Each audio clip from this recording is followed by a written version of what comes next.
Nope, but Nier Automata's coming to Xbox, yeah. To my surprise. Xbox One X. I didn't know. Become as gods. It was a PS4 exclusive, yeah. I didn't know. No. Yeah, so the Microsoft E3 conference just ended. We're not talking about it today, but we will. I have to say, that was an intense E3, man, for Microsoft. I'm very surprised, yeah. They had a lot of world premieres, a lot of exclusives. The exact opposite of what I was thinking yesterday about. I was like, what the hell are they going to show, you know? My friend's just like, well, I want an Xbox One. Wait, never mind. I have a PC. Because games that are exclusive there, you can play on PC also. So we will have that on our E3 episode, which should be coming as soon as we can. But in the meantime, we got a lot of stuff we didn't cover. It's been a minute.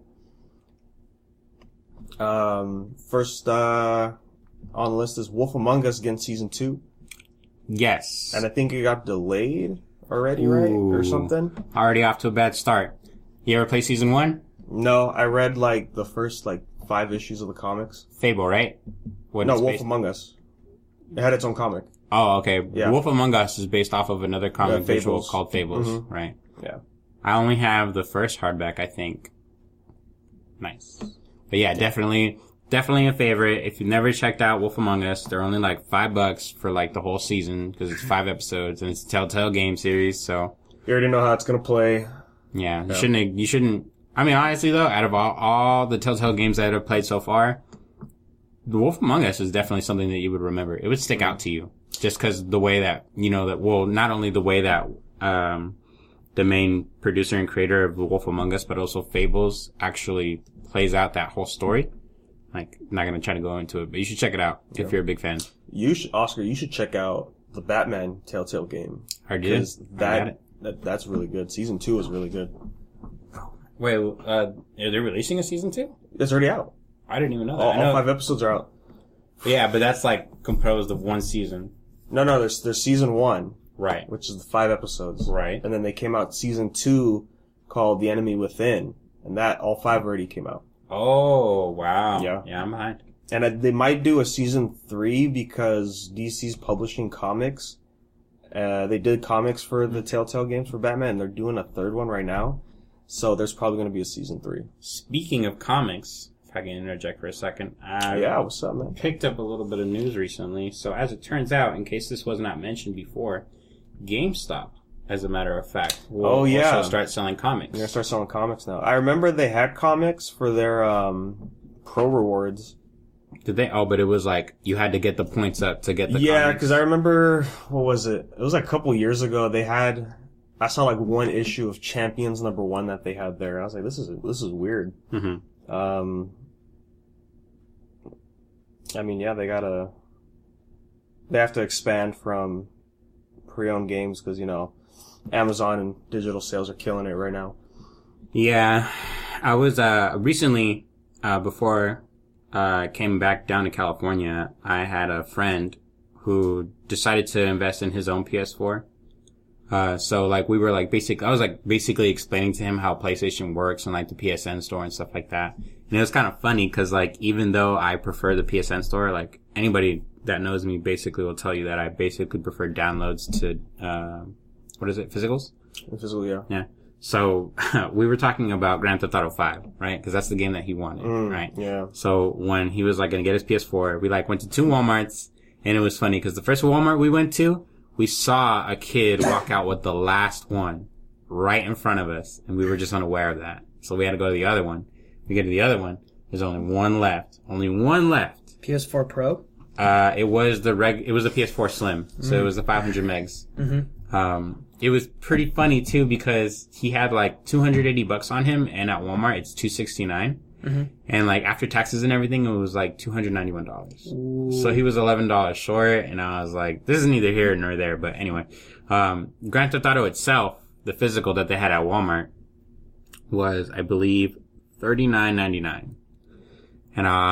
And I was telling him basically the benefits of the PlayStation Store. You don't even have to, go to the store, buy that bullshit, get in your car, spend gas, whatever. Just go to the store, buy it, download it in your house, boom, you're there. Mm-hmm. He's like, cool, how much is it there? And I checked on the store, and and it wasn't on sale or anything. It was like $60 full price. Yep. And I was just thinking to myself, I was like, man, like Walmart permanently dropped it $20. Why is it still $60 on the PSN? Well, that's the problem with digital games is, I'm pretty sure if you check out, No Man's Sky, it's probably still $60. Most likely. Yeah. And that game sucks. But if you think about it, they're making up for the loss in value of video games. Because, well, it's not even that, it's just GTA 5 specifically is still really hot. Yeah. Well, no, really besides that, I mean, what I'm telling you does have an involvement in it. Like, for instance, you probably wouldn't know this because you didn't even ever need to do this, but if you were a certain someone and you had, let's say, a handheld game that you didn't play anymore, right? Yeah. Like a Vita or a 3DS. Mm-hmm. And you decided that you wanted to pawn it. Okay, you take it to a pawn shop. That pawn shop is not going to give you anywhere near what it's worth for it. The reason being is because electronics in themselves are stagnant. They don't go up in value.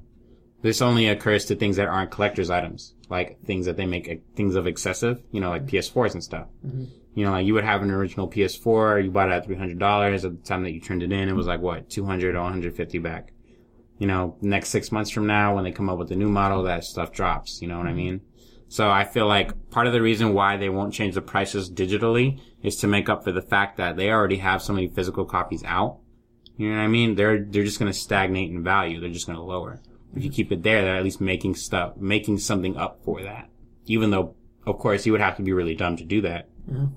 But that's neither here nor there, because I can't tell you what to do with your money. Yeah, I mean, for me, I only buy digital if it's super cheap on sale, and that's pretty much it. Mm.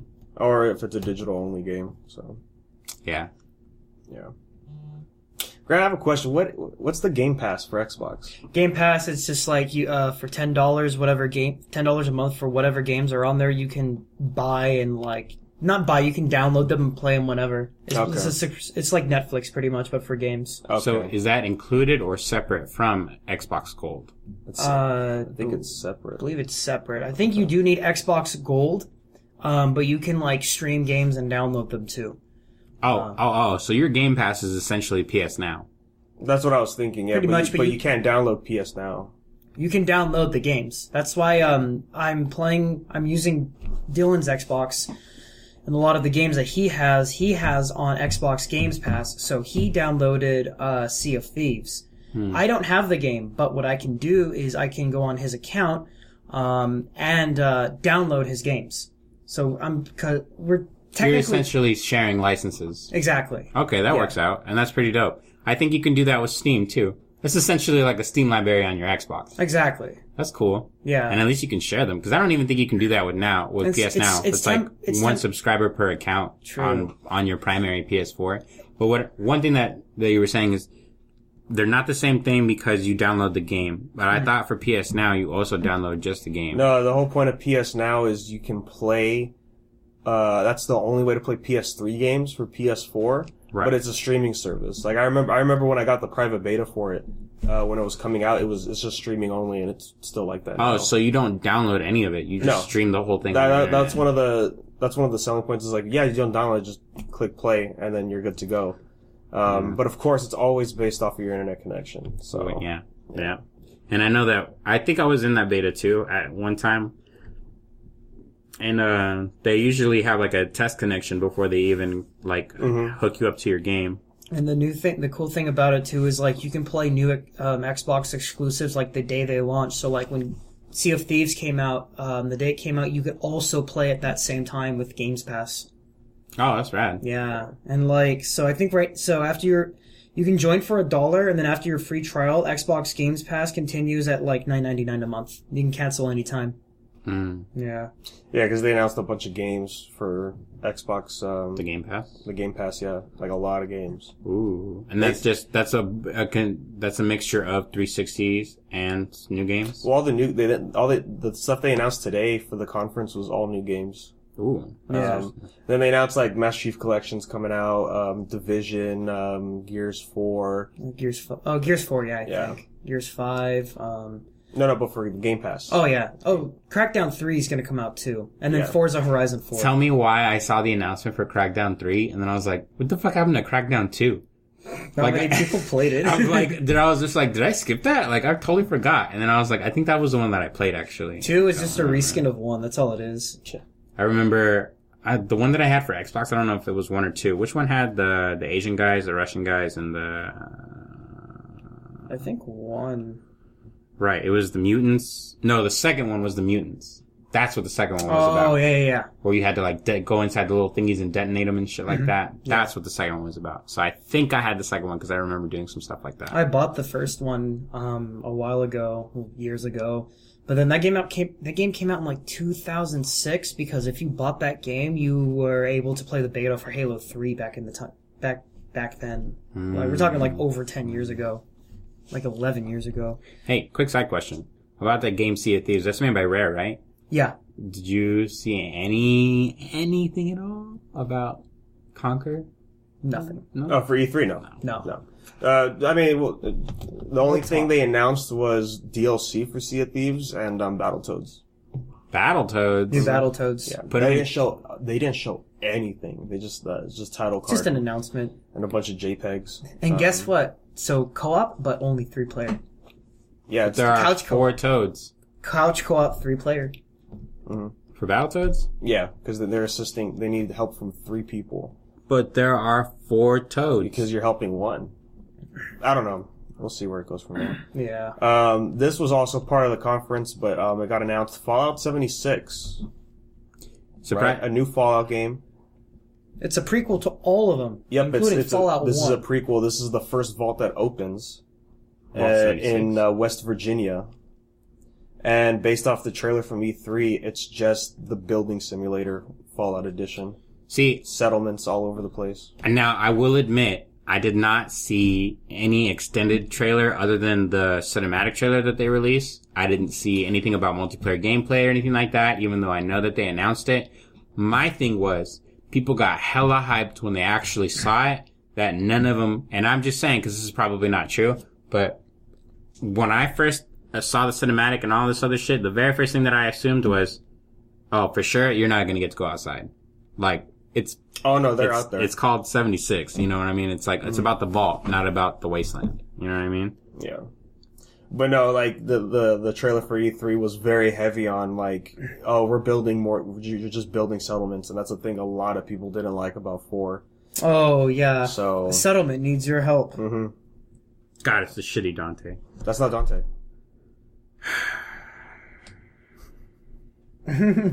It's Nero? Mm-hmm.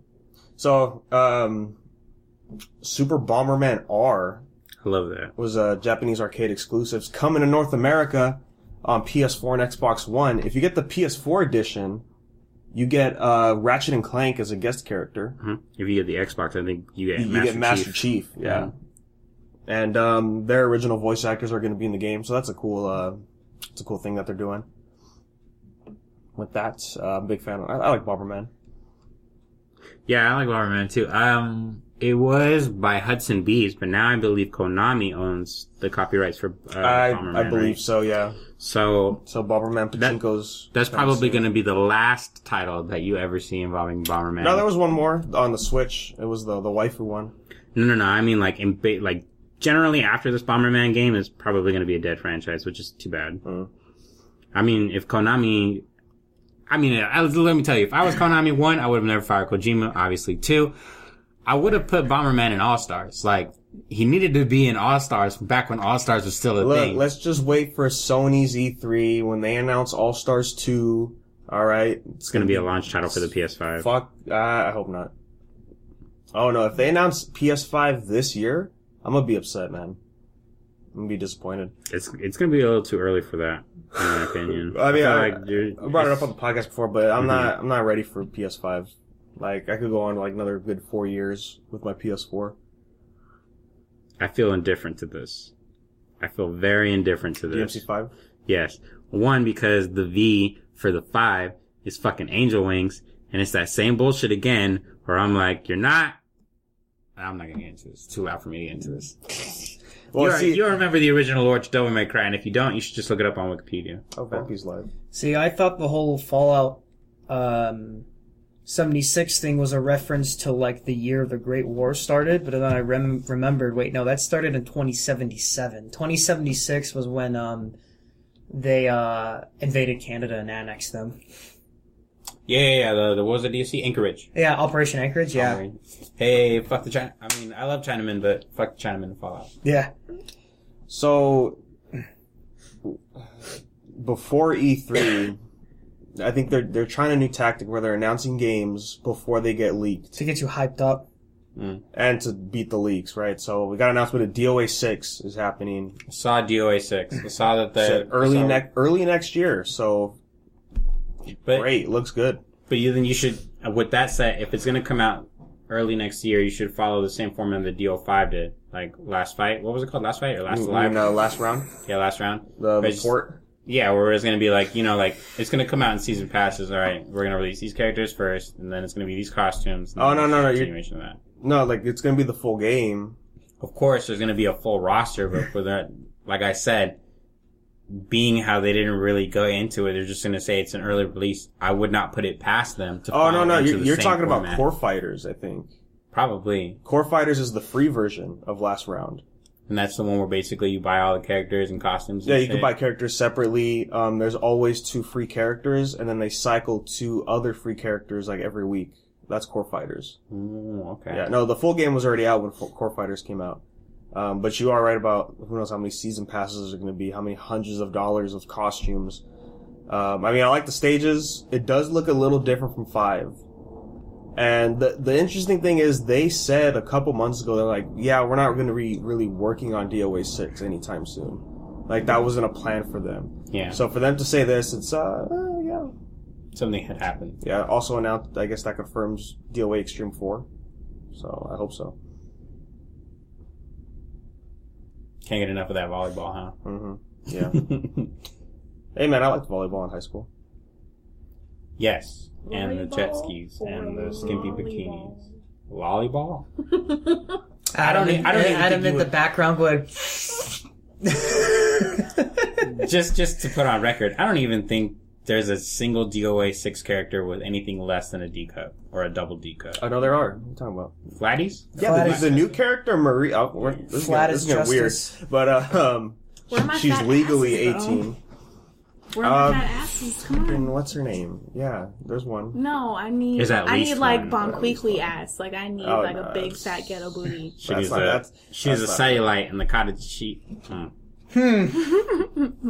Anyways, Ubisoft announced the game before E3 as well. Fucking Assassin's Creed Odyssey. Assassin's Creed Odyssey, and the fucking trailer has you as a Spartan doing Gerard Butler's Spartan kick from 300, a guy off a cliff, and I was like, okay. Alright. But cool. It's gonna be in Greece. Comes out next year. I think Ubisoft is tomorrow. I think it's tomorrow. Yeah. Yeah, so that's when we'll get the full trailer for it. But yeah, it looks cool. But you know what this means, right? The PS4 version, I better see Kratos or a reference to God of War in that fucking game. There's probably going to be an Easter egg in it, knowing them. I wouldn't mind if Kratos is a secret boss. See, like... Sims Battle Royale. So one of the, cause Microsoft, they bought a bunch of studios. They bought like at least 5 studios, and then they were showing all these fucking new games coming out. One of them was a fucking Battle Royale game, and I was like, fucking great. So they can replace PUBG? Great. Well, no, PUBG was on their list. PUBG's already there. But PUBG's still in development, or is it finalized already? It's finalized. It's still unfinished, but they announced... it's finalized. It is? Yeah, 1.0 happened before it launched on Xbox. When you walk. Yeah. Refer back to the H3 podcast when the guy was on there. Because I think Ethan asked him at one point, like, how far is the game from being done? And I don't remember if he said it's already done or if it's almost done. It had came out that day. It's 1.0 is out already, at least. Okay. So, I mean, there's been patches since then, but yeah, 1.0's already there. And then Sony announced one new game 3 days in a row to hype up their E3, which is tomorrow. Knack 3. They announced Twin Mirror from the people that made Life is Strange. They announced the VR game, and then just one other thing. I I feel like we should, And then, yeah, we all know Crackdown's delayed till next is that year. a casting couch? Yeah. I feel like we should, what do you call it? Try to, petition to Sony to, let us borrow one of their VR sets so we can try out some of their games, cause... I really want to play Moss. I played the demo for it. It's a good game. You played it without a VR set? No, I played with VR. Yeah.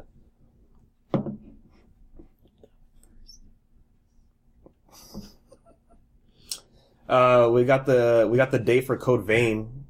And also Kingdom Hearts. And Kingdom Hearts. So Code Vein is September this year. Mm-hmm. Oh, that's around the time of Dragon Quest. Dragon Quest comes out, I think, September 30th. So, that's how Fuck, really? Yeah. Because that's the same month as Spider-Man and Spyro. So... Spyro, I was not a Spyro kid, but I would very much like to get into it. Bro, Spyro's great. Spyro. I mean, I get it. You're a Crash. He doesn't You're on the look Crash like a side. I wasn't a Crash guy either. What? I wasn't Were you with Toomba? I was... As a matter of fact... My boy? No, I was... As a matter of fact, I did play Toomba on my Vita, on my PSP. When I yeah, it's all about Blinks. Blinks the cat? Yeah? Danny, My you nigga. do remind me of that guy. Remember I was showing you? I'm the only guy who remembers Vex. I bet you've never... I remember Vex. You really do? Yeah. Thank Wolverine God. dude. Yeah, Wolverine Yeah. dude, yeah. Fuck. Tonga 2. And he was like Tonga 2. embarrassing that one guy. I forgot what his name, I think like Caveman or something, and he looks exactly like Danny. It's like, I need you to stop now. Out of all the troubles, I think there was a thing in Tonga 2 where you had to like do like this minecart thing.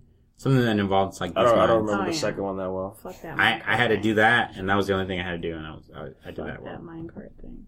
So there was a trailer for Days Gone with their announcement date, which is February 22nd for next year. 2019. And man, I saw the trailer and I was like, this game, as it is now, looks very stiff compared to the E3 premiere that they had 2 years ago. Where he was like running under the train and stuff Yeah, like yeah. that. Then the new trailer, he looked like an NPC running around like fucking a PS3 game. Like he was so stiff in his animations. I They was really like, scaled back the fluidity of like how the game. yeah, works I was and like, stuff so that. is this why it's delayed? Because like, I mean, I get it. It's probably like running in real time. I think that was the big sell point for it because of all the massive zombies that they showed in 2016. But fuck, man, like they need to fix that.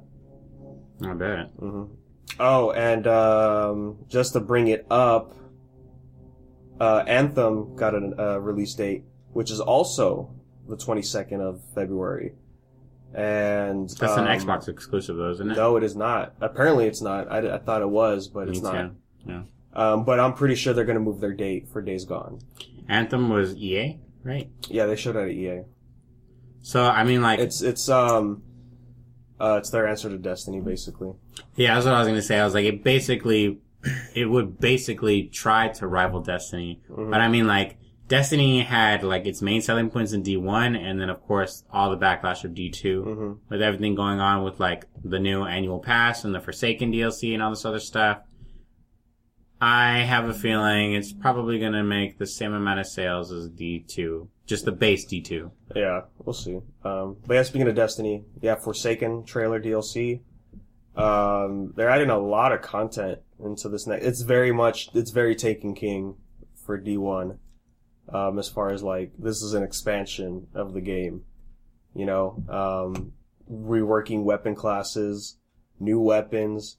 We're going back to the Reef. So that ending cutscene for the main story in Destiny 2 confirms all the DLC. Oh, you mean with the Exo, the stranger? Yeah, you know when the Traveler shoots out its light and then it shows planets, that's the order of the DLCs. Oh, interesting. Yeah. Now, some side bullshit. Not that we're gonna make this into a Destiny podcast, but I had heard from somebody that supposedly that robot girl, the stranger from the end of the first Destiny, is the girl. I don't know if you played the newest DLC, the Warman DLC that I came haven't out. touched any of the D2 DLC. There's a character on there. Her name is, I don't remember her name. It's like Anna something. But she's basically, the way that they're going in the story now is, you're a guardian. Of course, guardians are people who are immortal due to the light. However, evidently there was this golden rule that they never talked about up until this point, where if you're a guardian, you can't try to look or find about your past. Like, whoever you were back in the day. Oh. You have to leave it there, blah, blah, blah. Because you're dead when you start the game. Yeah. Right. So, in this case, of course, this lady wants to break that rule, so she does. That doesn't make sense. Because Zavala, remember his trailer for D2? No. Well, his trailer, he wasn't dead when his ghost found him. Oh, I'm not entirely sure about the way it all works. I mean, like, I'm sure somebody had to have broken a rule or two. And there's the whole, I mean, like, when you actually play this DLC, it does tie into that, basically. So they say, don't look for your past, implying you have memory loss. I don't know I'm about pretty that. I'm pretty sure she just had basic clues. Like, if I was gonna give you a real short summary about what happened in the latest DLC, it's this new Guardian. She's a hunter, and she already found out about her past. And in the past, she was the one who basically, she was the one who basically made Rasputin, right? Yeah. Yeah. She was the one who basically not only made her, I'm not gonna say she totally made Rasputin, but she basically controls Rasputin. Like, Okay. she knows exactly where his actual core is and all this other stuff. And like, if it wasn't for her finding out about her past, they would have never actually woken up the real Rasputin, who's not on Earth he's been on Mars the whole time. He's been trapped. Yeah, okay. So I was like, okay, so all that's good and gravy, but my whole entire thing was like, you're going outside of the box of your own game. You're making these rules or exceptions for things that probably should have been mentioned before, and not just through the grimoires and stuff like that we had to get, but like actually being said by an NPC or your boss or something that matters. You know what I mean? Yeah. And stuff like that. As always. See you later, man. Before I head out, last thing they announced. Well, not the last thing. Tales of Vesperia Definitive Edition For what? for Xbox Well, and hate you. PS4. and PS4 mostly. Yes! Yes! For the 10th anniversary. I told Miguel the second I saw it. I'm like, I know you're on this. I want that so bad. I would, I would be so upset if I literally had to get another Xbox just to play that game again. That's my favorite Tales game. I'm not gonna lie, Tales of the Abyss is my favorite Tales game, but Tales of Vesperia is the second for sure. I play that game forever. Cool. But yeah, Forsaken, I hope it saves Destiny 2, but we'll see. We will. This time I'm gonna wait Endgame because of the annual pass has 3 DLCs this time instead of 2. Was the current season pass has Forsaken? The current season pass is already over. The current season pass had the 2 DLCs. It was So there's a new season pass. Yes, there's a new annual pass. It has 3 DLCs instead of 2 now. Forsaken is already included. Because if I remember the cutscene after the Reef, it was just the Dreadnought. So we're going back to the Dreadnought. And I think that was it, because then it goes into D3 lore. So I can already see the next batch of arguments is really like, I'm paying money to go back to where I originally was at. I'm paying money to get that was everybody's big problem with D2. Is like, how come we can't go back to everywhere we've been in Destiny 1? But what I'm saying is, do you really have to make them pay for that? I feel like they should pay for stuff that's new, not stuff that's old. Well, I mean, they're doing new things. Yeah. Like with Destiny 2, right? We go back to Earth, but we're not in the Cosmodrome anymore. We're in wherever the fuck, I forget what it's called now. You're just south. You're just really fucking south. Yeah, you're not in Europe anymore, or Russia, or wherever the fuck it was. Yeah, you're not in Russia anymore. Yeah, and then same thing with you're not on Venus. You're on Venus's moon, right? Mm-hmm. And Yeah. then I forgot whatever the fuck. And then there's Titan. Titan's a Saturn's moon. Titan's a satellite, I think, though. No, Titan's a moon. Oh, okay. Yeah. So yeah, if we're going back to the Reef, and it already looks different from D1. Garbage still looks like garbage either Yeah, way. it's I remember the Reef. You go there, the original Reef was just shit floating in the air. And it was just like this little fucking ramp and shit like that. I imagine going back to the Reef is probably going to be for one mission. Then you're going to get to the hub, where people can gather around, and it's going to be the same garbage. Yeah. So I mean, price tag is what I'm looking at. I don't know. I don't think there's a price yet, but So far, better not be $40. No, Forsaken by itself is $40. Is it really? Yes. Oh, no. The annual pass, I believe, is $70 or $80. They already lost right there. Which is what I was saying. Like, I don't understand. Even if you are implementing new things, this is the one thing that I did like about it. Now, the new things that they're implementing, some of it is not going to be DLC related. Just like I was telling you before. Remember when they were doing like the Christmas thing, the Valentine's Day thing? Like, you didn't need the DLC to participate in those. You just needed that. Needed the DLC for, I believe it was Iron Banner. I don't know if you needed the first one. I'm really not entirely sure. But all I know for sure is they had updates set in place. Now the updates are free. As far as I'm aware, like stuff like private matches and stuff, you don't need to buy one. Well, yeah, I understand stuff that doesn't involve like armor, weapons, new abilities or whatever. Like that's all DLC locked. Or leveling up too. That's DLC locked. It's wishy-washy though, because it's just like, this is stuff that we had before, but technically you are still making me pay for it. You know, even if you're talking about the new DLC plan? It's going to be a mixture of everything, and that's what's really frustrating to not just like a small amount of people, but probably everyone who's played D1 and D2. You know, having not only to take your choice of new exotics and old exotics that worked for you in the way that you do them, your armor set, and I understand, like, again, they are bringing old stuff back. Yeah, they're bringing some old stuff back. But realistically, if you were going to, you know, I feel like if you were going to, cater to your people, to your loyal fan base, you should expect that your loyal fan base is not dumb. Like, they're not just going to always be okay with paying into something all the time. Yeah. After a while, people get broke or tired of it. You know what I mean? Well, that was the big thing with Rise of Iron, mainly for us, was like, all right, I'll get it, but it depends how much it is. It's going to be $40 again, like Taken King, we're not getting it. And then it was $35, and I was like, $35 is a fair price for something like that kind of DLC. Yeah. Altogether, you were the only one that spent like the least amount on Destiny. I think I spent the least because you got like basically the endgame edition, and you just bought Rise of Iron, and that was it. Well, yeah, I got Taken King edition, and then I bought Rise of Iron. Yeah. So, but to like Akio or Jay, who started with base Destiny and then got the annual pass and then had to get, you know, the next DLC. Because I think the annual pass only covered two of them. It was only 2 DLCs, and then that's when Taken King came out, which is, Taken King is more of an expansion than anything. So that was $40, That was I believe. $40. Yeah. And then Rise of Iron came out, and that was $35. Mm-hmm. Yeah. Yeah, if you play Destiny up till now, like, you spent a lot of money, you know, just to be upset at the franchise. At least I'm upset at the franchise. I would be too. That's why I haven't bought a second pass. Mm-hmm. But at least I can play up to what I've got now. Like, there's shit for me to do. I mean, I've heard the new DLC is just fine. It's better than the first one. Oh, yeah. I mean, like, it's, they're not gonna lie to you this time when they're telling you how short that story is. That story is like 3 missions. See, that upsets me, man. Like, that's really short. They brought back, to me though, it wasn't about doing the story, because it's about everything after the story, just like the way that Destiny's always been. Well, I get that, but your main selling point is the story.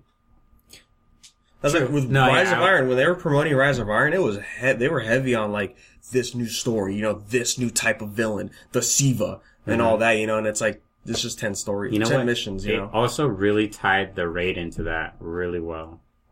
Like, extremely well. Oh, yeah, because then the raid is just an extension to... But now, like, the raid and D2 are, like, kind of separate from everything, you know? Like, it's just like, okay, no matter what, you're focused on the World Eater and the things that are comprised of the World Eater. Yeah. Yeah. But yeah, that's Destiny. It's just the same as it's always been. Yeah. I mean, for now, anyway. Until... I mean, I'm glad we finally get a bow in this DLC. That's pretty cool. I would very much like to see how people use that in multiplayer. They're gonna be assholes, bro. Well, I like to see a lot of people try to hit or miss with that, because that submachine gun will still melt you. Oh, of course. Well, still very much. But that's the thing, is the bow. It's just like a sniper class, so you know, submachine gun ain't gonna do shit to that far. I wonder if it's actually faster than the sniper. We're gonna have to see how the physics work. We'll see how it works. Yeah. It's probably about the same. But they said there's 3 different types of bows, so that's also there. Okay. Short, mid, and long range. Yeah. And then now you can equip like 3 shotguns now. So That's up, yeah. And they went back to the way that they should have. Mm-hmm. So that was what I was telling Akil the other day, that they're probably going to bring back. I think it's called the No Man Beyond or something like that. The Primary sniper rifle. Yeah. Sniper, yeah. Yeah. So another game is new Pokemon game. Oh, the one for the Switch. Yep, Pokemon Let's Go. And I was like, when they said Let's Go, the first thing I thought, I'm like, this is just gonna be Pokemon Go on console. Like that's what I thought, because the 2 versions is you either get Eevee or Pikachu as your starter, and I was like, okay, whatever. It is basically that, though. But it looks just like a normal Pokemon game. Finally on Switch. You just play with one hand, and they just have the mechanic for catching a Pokemon that way. Now, in regards to how you battle Pokemon, if they kept, I think more or less they are going to keep the same mechanic when it comes to battling. So I don't know if that's going to be like a staple in the way that they want to do things from now on. Like basically you can just move your joystick and just have them move out of the way when somebody casts Hyper Beam or something. You know what I mean? Mm-hmm. I'd be like, that'd be some shit. Like doing an actual Pokemon game. Like I'm talking about regular Pokemon game, and you can just. Are you saying you want Pokemon to have what is it called? Don't shake the table, please. I freaking forgot what it's called. You want them to have the quick time events. QTE. You want to have Pokemon have quick time events. That could be a thing. I only did like a very small amount of Pokemon gym battles when I was playing Pokemon Go, but it was kind of a mess, to be honest with you, because it's not like it would like line up appropriately to how it wasn't real time. Is basically what I'm telling you. Like you swipe left, it's like, oh cool, you missed, and like you keep trying to swipe left, and it's just like, okay, you're getting hit, and you just can't see yourself getting hit. You know what I mean? Yeah. What is it? I think I might have one more. Let's double check. I want Eevee to battle a freaking Titan like Kratos. Quick time event. Yes. As a matter of fact, I do have one more piece of news. 3 days ago, I read an article 3 days ago saying that Netflix has renewed Castlevania for a 3rd season. Mm-hmm. Yeah, yep.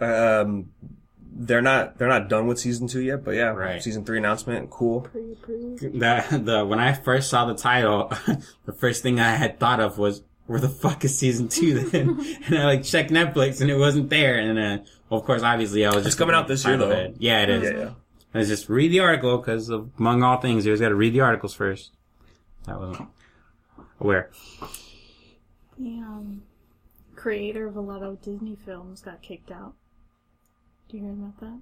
Wasn't that the guy you were telling me about from Pixar? Yeah, the guy, I keep forgetting his name, but yeah, he got kicked out for missteps and misconduct and all that. And he made Frozen and Cars and all kinds of... I think it was the lead animator of Pixar. And he's an elite producer, actually. Okay. So I'm going to call Adam right now because he wants to talk about it. But the Kingdom Hearts 3 trailer dropped and Aqua was in it. Oh, yeah? Yeah. Aqua. So, and he's like, I got shit to say. Yo, what's up, Danny? Yo, what up, man? Alright, so you guys recording? Yeah, we're recording. So Kingdom Hearts 3, bro. Yeah, dude. Okay, so last night I went to the orchestra, right? And it was cool. And they had 4 secret tracks. One was from the back cover. Another one was Traverse Town. Another one was the Passion Orchestra, because they didn't play that last year. And then they did Toy Story as well. Then they showed this trailer, which had the release date, which is very different from the one that was dropped out today. So I'm hoping we see that later on this week at E3. I'm sure we will, but... Now, what you're telling me is... You're telling me that you saw a different date other than January 29th? No, a different trailer. Oh, a different trailer. No. Yeah, no. I saw the trailer with the release date. This one didn't have a release date, I don't think. But in the trailer that I saw last night, you saw this Shadow Aqua with that Keyblade, but nobody really knew what was up, because in 2.8 you do fight a dark version of yourself, multiple times. And it was hinted throughout the entire gameplay of 2.8 with Aqua that she's falling into darkness. Yes, that is at the 10-year mark, which it ends. That gameplay ends right where Kingdom Hearts 1 ends. So you got to figure Aqua's been in the realm of darkness for 10 years. Something's bound to happen to her, and then now she's had another 2 to 3 years, depending on the actual timeline of Kingdom Hearts 2 to Dream Drop distance as well, right? So I don't blame for going to the dark side, but what I really want to see and understand is if Xehanort had anything to do with it, because he does come into contact with in the realm of darkness, but you don't see him for a little while because Terra steps in and saves her. But, there's a lot going on now in Kingdom Hearts 3 that I really want to understand a lot more of. Yeah, I'm hoping that by the time January comes, they at least have like some sort of mega anthology collection that they would have for the PS4. Well, I mean, it's already out though. That's 1.5, 2.5. They have collections, but what I'm saying is they would have like basically a grand anthology of consuming every Kingdom Hearts game. Because, and if I'm not mistaken, the one that they have for the iPhone is also in reference to Kingdom Hearts. I think that's canon, right, Adam? The mobile game? The mobile game is also canon. No, they're incorporating it. Well, yeah, it is canon, but it's weird. It's taken a long time to actually get to, really what goes on in the plot line. Like you get about 20 different quests, every couple months, but really only one of them is going to have a quick cutscene to what's going on with the plot.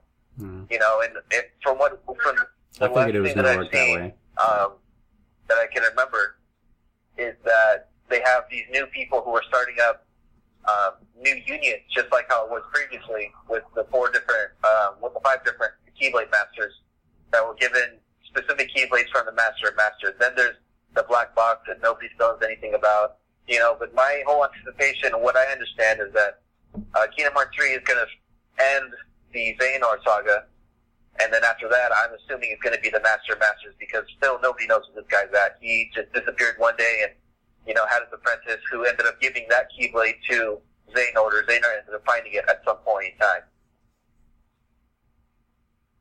What was that other nigga's name? What was that one dude's name from what was that fucking place called? It's the first place that they're from, that Vanitas, Aqua, and Terra are from. The Land of Travel, I think. The Land of Voyages. There you go. Yeah. What was their master's name? That went to crap. Yeah, that turned into Castle Oblivion. Oh, that place is Castle Oblivion? Yeah. Oh, okay. I guess that makes sense. Because if you remember, when Terra fights Ericus and he defeats him, Xehanort comes in and he destroys the whole world, you can actually see it turn into Castle Oblivion, with darkness. And that's where Ventus is located, somewhere in there, in the Chamber of Secrets or something. Yeah, I thought he was just sitting in his master's chair. I just forgot what that nigga's name was, cause I think he's like played by like Donnie Yen or something. I just forget his name, cause it's like a J something, like Jin something stupid like that. Yeah. But hey guys, if you guys are still on this in about 15 minutes, I'll tell you guys, give me a call back. I gotta check into the hotel. Yeah, we can hop back in some Kingdom Hearts. Okay, for sure. Just give me like 15 minutes, I'll let you know. Alright, yeah, just call me back. See you soon. All right. Bye. Bye. Yeah, I mean, I'm pretty hyped for 3. It's just gonna be a lot. There's a lot. Yeah, cause I mean, for one, the way that they have like, I think we talked about this a little bit last time, but they're basically just throwing everything there. Hi. Hello. So every world is going to have at least 3 Keyblades, and then every Keyblade has its own special ability. You're leveling up all the time. There's new worlds, new summons, of course. Probably continuous worlds. I don't know if they're going to make basically a collective, like, every time that you play Kingdom Hearts, you're basically in a universe. Like a universe of darkness, but like a universe altogether. So I don't know if consecutively they're gonna make like a whole like cosmos of every Disney, planet, you know what I mean? Like, so you can go to every world. Yeah. Maybe not. It might be a little too big for Kingdom Hearts 3. I do not know. But at the least, I mean, they added a new world today. So. Which world did they add today? Frozen. Oh, really? Yeah. So that's Tangled, Frozen, Monsters Inc., and Wreck-It Ralph. Toy Story. Are they not doing Brave? Brave is Disney, huh? Is it? Yeah. Is it Disney? Uh-huh. I thought, no, Brave is DreamWorks, isn't it? Nope, Brave is Disney. She was in Wreck-It Ralph. Yeah. Also Moana? Well, Moana's too recent. Oh, Mona, right? Moana. Oh, is that how you say it? Moana. Yeah. Nah, it's too early. Yeah, Moana. I mean, I never watched Brave, but I never heard a lot about it either. Yeah. So. She's still a Disney princess, bro. Yeah, I mean, she was in that Wreck-It Ralph shot, so. Her mom turns into a bear. That's right. That is very good. So, whoever made Brave is a fan of Brother Bear. Clearly. I like that movie. You know what? I like the first one. Yeah, the Canadian Moose are great. Canadian Moose, eh? It's The weirdest beer if I ever seen, eh? Hey, Phil Collins, eh? Yeah. Oh, man. Did you get to see Hotel Artemis? No, I didn't see it yet. I'm gonna see it today. Did you see it? I want to see it. I want to see it too. Yeah, it looks great. There's a new Tetris game coming out. That's gonna have VR support called Tetris Effect. So you can just grab it and just put it down. So they're gonna have another campaign where I have to have like all the drama and lore of the Tetris world. Has that been a thing? Yeah. That's yeah. I didn't know Tetris had a story. Tetrisians. I could just imagine like some like army guy or whatever just coming out. You say there's a fucking game? There's a like, king. Yes. There's a king and There's a Tetris king. Yeah, there's all kinds of stuff happening. Jesus. I remember playing that. What was it, like PS2? Yeah, I think PS2. Yeah. Just Cause 4 got leaked before E3. I did see the Walmart Canadian online thing. Yeah, it got really. No, it got leaked like a couple days ago. Yep. Yeah, like 2 days ago. And On Reddit, somebody said that they had tried looking on online through the Canadian Walmart. I remember that's how they found the leak. Okay. They just put it on. Well, it got leaked again, and it got announced today. So. Yeah, you're like, well, you But you know what? I was actually surprised to see that there was going to be a fourth one. Yeah, I'm surprised as well. I was like, Just Cause 3 was free on the PS4 a couple months ago for Plus. And it was. I spent a very small amount of time playing it. Because I'm not going to lie, it's just I mean, I had a a fun time playing when I played. It's fun, don't get me wrong. I mean, as far as sandboxes go, there's always something to do. I feel like after all that time, even though I finally got my hands on it, I was already over it. You know what I mean? But at the same time, I am aware that by the end of Just Cause 3, you pretty much you are the savior of the whole, you drove out every evil influence and everything like that. You don't have anything else to worry about. So I was kind of like, if you're back now, like, well, what left do you have to do? You going somewhere else? Is it still the same spot? Who knows? Yeah, I don't know. It looks different for sure in the new trailer, but we'll talk about it at another time. A lot of stuff got nerfed in Fortnite. Did you see that? I saw that they're bringing. I think just today I saw that they were bringing a tactical AR. It's a thermal AR. Thermal scoped AR, and it's an exotic. Coming soon. Because that's the gold version. Because there's no scoped AR that's gold. So yeah, they just basically have the SCAR. Yeah, that was just the SCAR. Yeah, so now we got the scoped version. I'll tell you something. I don't know if you ever care about hitboxes or anything like that, but I saw a little. I'm not gonna try to embarrass myself here. GIF. No. GIF.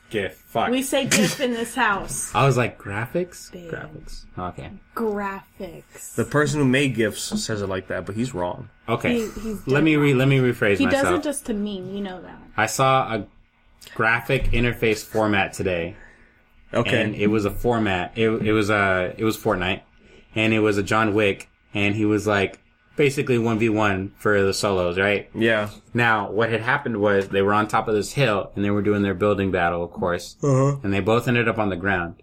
What happened was the John Wick threw his grenade, and at the same time that he threw his grenade, the No Skin God had a rocket launcher and was shooting the rocket launcher at him. And it just so happened that the grenade touched the rocket. Now, the only bad thing about this part was the guy who fired the rocket was really close to it. Okay. Wow. So the hitbox actually registered that the grenade and the rocket hit each other and blew it up. And it killed the guy, and that's how John Wick won. I was kind of like, oh, fuck. Like, that's crazy. I didn't think that Fortnite was going to do that. That's crazy. What's up, man? You back? Yep. Alright. So what are we talking about now? Oh, we're talking about Fortnite, but we got back on Kingdom Hearts. Man, the new gameplay that they showed, for this trailer got me really hyped for the game. Mainly with the yo-yo keyblade. That shit got me hella hyped for this game right here, boy.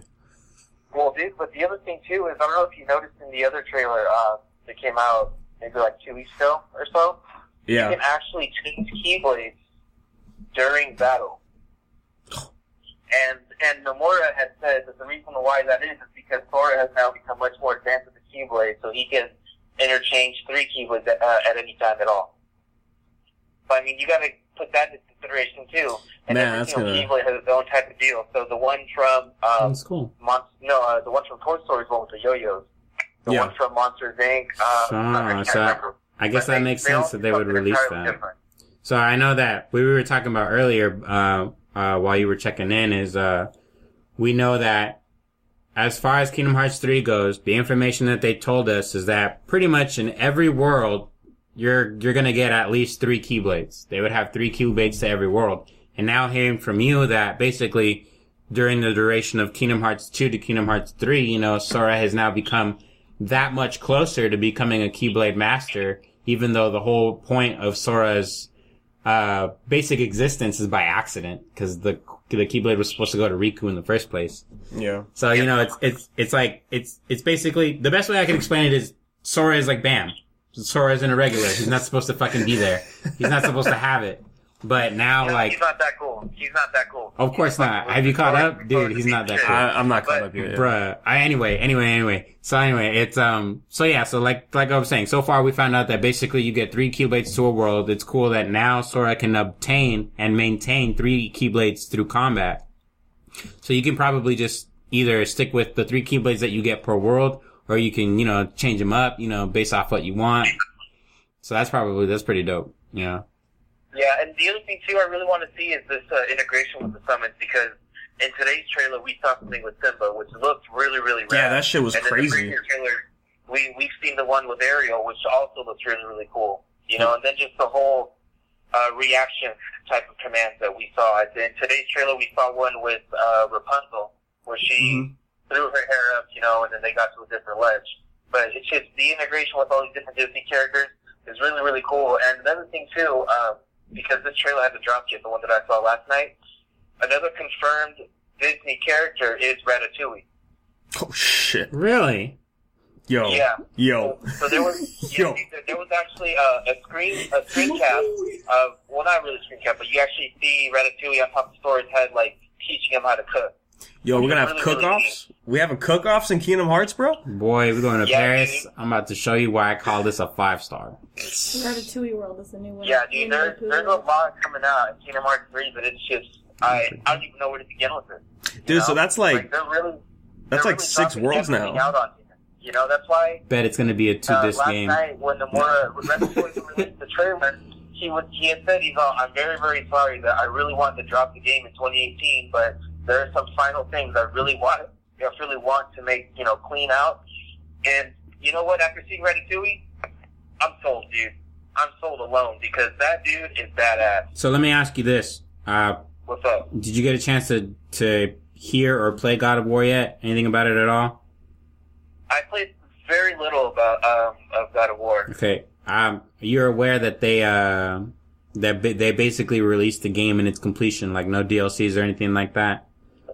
You feel like that might be the same for Kingdom Hearts 3 with the way that they're going about this? You feel like they might release some sort of DLC or something? I have a feeling they'll release some DLC. The reason being is because we're confirmed an X amount of worlds right now, right?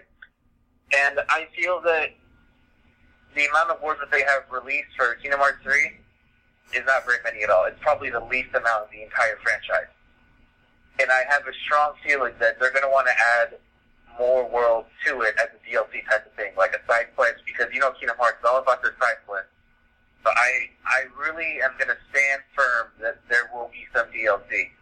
I wonder how that would work out. I feel like... It literally depends on the ending of the game. That's what I mean. Like, if the base game itself is going to have the least amount of worlds out of all the Kingdom Hearts, and they're going to purposely, you know, have some DLC to add in some worlds, does that mean that they're going to cut off like an ending to the game to make that work out? No, I think it depends on the DLC. Like God of War example, I don't want DLC for that game. it would not make sense for the ending and continuation of the series. However, if the DLC is like a prequel, right, before the events of God of War, then I'm fine with it. So like if these side quest DLCs are events before the ending of 3, I'm fine with it. I feel as though if they're gonna include DLC, it has to be, it doesn't have to be irrelevant, but it has to be, it doesn't have to, it can't be linear to what's going on. Like, and, the best example that I can give you is like, if they have to release a DLC world for Kingdom Hearts, it should be a Final Fantasy world. Final Fantasy was it's integrated in Kingdom Hearts, but for what purpose? You know, like, you met the majority of them in the first and second one, but they don't really do anything specific other than just hang out at Hollow Bastion and fight, you know, Heartless and Unversed and all that good stuff. Mm-hmm. You know what I mean? Like, they don't really have a specific purpose. And the only purpose that was only given to Sephiroth and Cloud, and that's pretty much it. You know what I mean? I feel like there has to be a better tie-in for these characters. What was that? I'm sorry? You know, I completely agree with you, because, I mean, it's also like what you both said. It really does depend on the ending. It really depends how the plot is actually going to progress as a whole, because from what we've seen, you know, for Kingdom Hearts 3, it's really gearing towards going back to the nobodies and trying to get Aqua back. Mm-hmm. I mean, nobody's still looking for Terra. I mean, it's mentioned in 2.8 at the end of it all, but they're really not looking for him. They really want to get Aqua back, find a way to, because restoring Roxas will probably restore Ventus one way or another. And we already see Vanitas coming out, and he's on a hunt for Ventus. So there's just a lot of different, you know, chess pieces going around. It's just really seeing how they're going to integrate it all to one shot. And I mean, to be very honest with you, the screen cap that we got in the cutscene in 2.8 with Terranor, again, that was right at the end of Kingdom Hearts 1. Nobody knows where this guy's at. He still has lost his memory. You know, and the only thing that I can assume, which is safe to assume, is that because we've seen it happen with Axel, he can still recall his memories as a nobody. So maybe there's some weird shit that happened where because Ansem was defeated, you know, and Xemnas was defeated, that Terranor is somewhere and he's remembered everything. Because Zigbar remembers everything. Yeah. And in Dream Drop since he hints at it, Sora, he's like, you don't even know what's going on, dude. We've been planning this since the very beginning. I'm definitely not going to say that that's not a stretch. That's speculation. I feel as though, basically, with the way that they had produced the games and the order that they produced them in, because, you know, there was basically linear up to a certain point, and then they had to backtrack. So by the time that the third one comes out, I would agree that, with you, Adam, that more or less that shit'll probably wait for some sort of loophole that we weren't paying too much attention to, you know what I mean? Like, something's gotta give that we're just gonna be like, oh shit, you know, I didn't really see that coming, of course, now it all works. I just hope, you know, too many people... And the other thing, too, like, to add to the loophole, is that in Dream Drop Distance, if you can remember correctly, the final scene where Riku fights young Xehanort, there's all those dudes there, and we really only know a few of the actual Xehanorts. There's Saïx, there's actual Xehanort, there's young Xehanort, there's Ansem, you know, and there's Zigbar, but you got what? Another 8 people that are unaccounted for? Mm-hmm. And not all of them are with him, because they were the ones who rebelled against him, and that's what, you know, Chain of Memories was. It was Marluxia saying, no, there's a separate organization, which if you guys can remember, in the first trailer that dropped for Kingdom Hearts 3, when Marluxia comes back, you know, he makes a comment about there were always 2 organizations, there were never just one. So you got to put that into consideration as well. You know, and who knows if I can actually confirm to you that Marluxia is a Keyblade wielder, because in the phone game, he comes out as one of the new Union leaders. Oh, so that's going to be different. Exactly. So that's what I mean. Like, there's a lot of fine, intricate pieces that has, like, been coming along, which is why I've been dedicated to this phone game, because I really want to understand, you know, how this is going to be incorporated in Kingdom Hearts 3, because ever since the game has come out, and where I had said, this game does connect to Kingdom Hearts 3, it will go on even after Kingdom Hearts 3's deployment, because there's a lot in there that's going to make more sense when that game finally drops. Which is why I'm pretty sure that, like I said earlier, we get about 20 quests and really only 1 to 2 cutscenes with actual plot. So that is my best assumption, on the way the plot's going to go. There's just all these fine little pieces are going to come together. There's going to be those loopholes that are going to come all around. And I feel that, it's just like in Dream Drop. Nobody would have ever thought the time travel thing was going to be a big deal. I never even considered it. But clearly this guy, Xehanort, has been playing this thing for ages. Gone back in time to that one Xehanort who was so dark, like, okay, I'll save this for later. Which is why young Xehanort was, the main boss in Dream Drop and why he's come back in Kingdom Hearts 3. I can already foresee some really old fucking Legend of Zelda bullshit going on where, like, Xehanort is not just a person, but the darkness in general who's consuming him has been alive for ages and eons, since the beginning of time itself. That's why even though he doesn't know anything about it, the darkness in itself that controls him is the thing that fucking blah blah blah. You know what I mean to say? Like some bullshit. That's why I'm so worried and concerned about the Master of Masters, because I don't know if you guys played 2.8 and saw the cinematic of the actual prelude to the Keyblade War. So this dude, he was the first one with Xehanort's Keyblade. He had 6 disciples. He gave them each a role. The 6th disciple, who nobody ever saw his face either, he gave him the Keyblade, and then gave him the black box. You don't see what he tells him, but first he asks, what's up with this eye in the Keyblade? And he says, that's my eye, because I can think of the future. So with that knowledge, I'm assuming Xehanort got a hold of that knowledge, which is why he has that Keyblade. And whatever's in the black box is, it's still a mystery. I can't even begin to speculate on what the hell is in that damn thing. But if Maleficent is looking out for it, she knows what's in there, There's, like I said, a lot of fine pieces that I feel that when this game finally drops and we get to the end of it all, we're going to be filled with a lot of answers, but even more questions. Yeah, I definitely agree with that.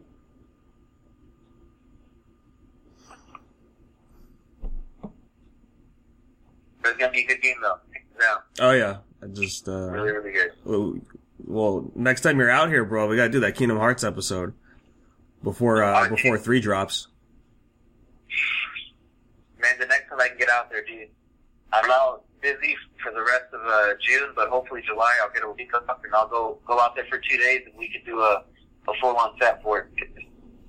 There's just so many fine details. I feel that a lot of people post, on YouTube their videos and shit like that, and I feel like they're still missing some pieces. There's always that. It's like Game of Thrones. You foreshadow so much that people forget about the first things you foreshadowed, and then now you get this game, 3 games later, it's like, oh shit, you mentioned that at the very beginning, Yeah, it's almost 20 years later, not just 3 games later. There's 20 years of foreshadowing that a lot of people are going to miss out on. That's what I'm telling you. All right, well, I am definitely excited, and I am also looking excited to your episode.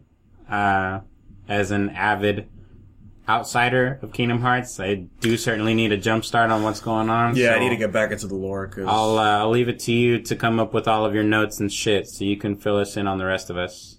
Fill the rest of us in on it. Hey, Adam. What's up? Is there a new voice actor for Sora, or is that the same person? No. So here's the thing. So they changed voice actors from Kingdom Hearts 2 to Dream Drop Distance because they wanted to go with a younger Sora because he's younger, which doesn't really make sense to me because they kept the same voice actor for Riku. But what I realized is, not today's trailer, but the last official one that had dropped, I realized it was the same voice actor as Kingdom Hearts 2. Which is cool because... Is it though? Because he doesn't sound the same from what I remember in 2. No, dude, I guarantee you it's the same. If I'm wrong, then I'm wrong, but it sounded... the way he says the same, combos and his magic spells, it sounds exactly the same. Okay, I'll have to re-look into that. Yeah. Can't wait. I need to learn the lore again. So, Yeah, that's what I'm saying. you know. Yeah, dude, we'll have to do a whole episode about it just to get everybody back up to speed on it. Oh, yeah. Well, thanks, Adam, for calling in, bro. Thank you, sir. Yeah, dude, for sure. Anytime. I'm glad I was able to make it to this one. But y'all, keep on going with the podcast. Did you guys already talk about Jump Force? No, we didn't. Very briefly. Briefly, because we're going to have a separate E3 episode. So. Okay, for sure. Well, keep me posted this week for those episodes. I might be able to call in for a couple minutes. So we'll see. Just let me know. All right, for sure, dog. All right. I'm with this. Peace, guys. Have a good day, man. Later. So that was our Kingdom Hearts portion of the podcast. Man, that's fucking. It's a lot. It's a lot of There's a lot. information, man. I still remember the timeline. If you look at Kingdom Hearts timeline and you look at that mess, and I'm like, you have a game ending, and then a game starts before that ending of the other game. I think it was our junior year when Birth by Sleep came out. The moment I had Birth by Sleep, this was when I decided I was just like, after this, I'm not going to be able to follow the series. It doesn't make any sense to just be like, jump, go back. Jump, go back. And I was right to do that because basically afterwards is, they released Dream Drop Distance and 365/2 and like all these little itty bitty things that are like, I'm not gonna say they're inconsistent, but what I'm saying is they're not linear. So they're jumping into spots that are like just basically catching you up on shit that you probably could have caught you up if you were to just continued on. You know what I mean? Yeah. Walk away. You don't remember the foreshadowing. My favorite, Please. Just remind me. My favorite video about Kingdom Hearts is from ProZD. ProZD. Do you know ProZD? He makes he was a Viner back in the day. Yeah. And he just makes a bunch of short videos, like short random videos that are pretty good. But my favorite one was when Kingdom Hearts 3 got announced, and he's like, Kingdom Hearts 3, whatever. And as he's watching the trailer, he hears Simple and Clean, and then he starts singing it too. I have to show you after this. It's so fucking funny, man. I know exactly what he's talking about. Yeah, and I'm like, I feel the same way. Yeah, dude, cry every time. just rolls down your face. You Yeah. can't even help it. You can't even try to hold it back.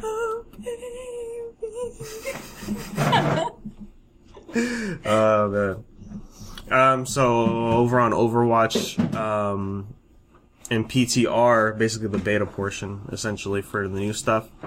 Symmetra got her rework stuff, so that looked interesting. There was more details than I thought that weren't mentioned before.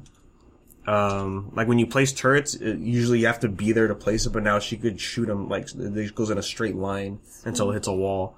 So they're basically grenades now. You can just and like it'll. Well, attach to a wall. they're slow. They attach to a wall, and then they're just turrets at that point. Do they have drop offs in Overwatch? Like if does the grenade arc or anything like that? It's not really a grenade. It's not a grenade. No. It it literally goes in a straight line. So it's just like for an example, of course, because people at home, you're not going to be able to see this, but like for me to like, I don't know, You're talking about like in Fortnite how there's bullet drop, right? basically, but like no, because they have something similar like that in Borderlands. Like Borderlands, one of the characters has the ability to like create turrets, and like you would eventually get an ability that's called the longbow, where basically you would chuck like the sensor, and the sensor is like where the grenade the sensor is the grenade, and basically when you throw the grenade, wherever it lands and whatever it sticks to is where the turret comes out of.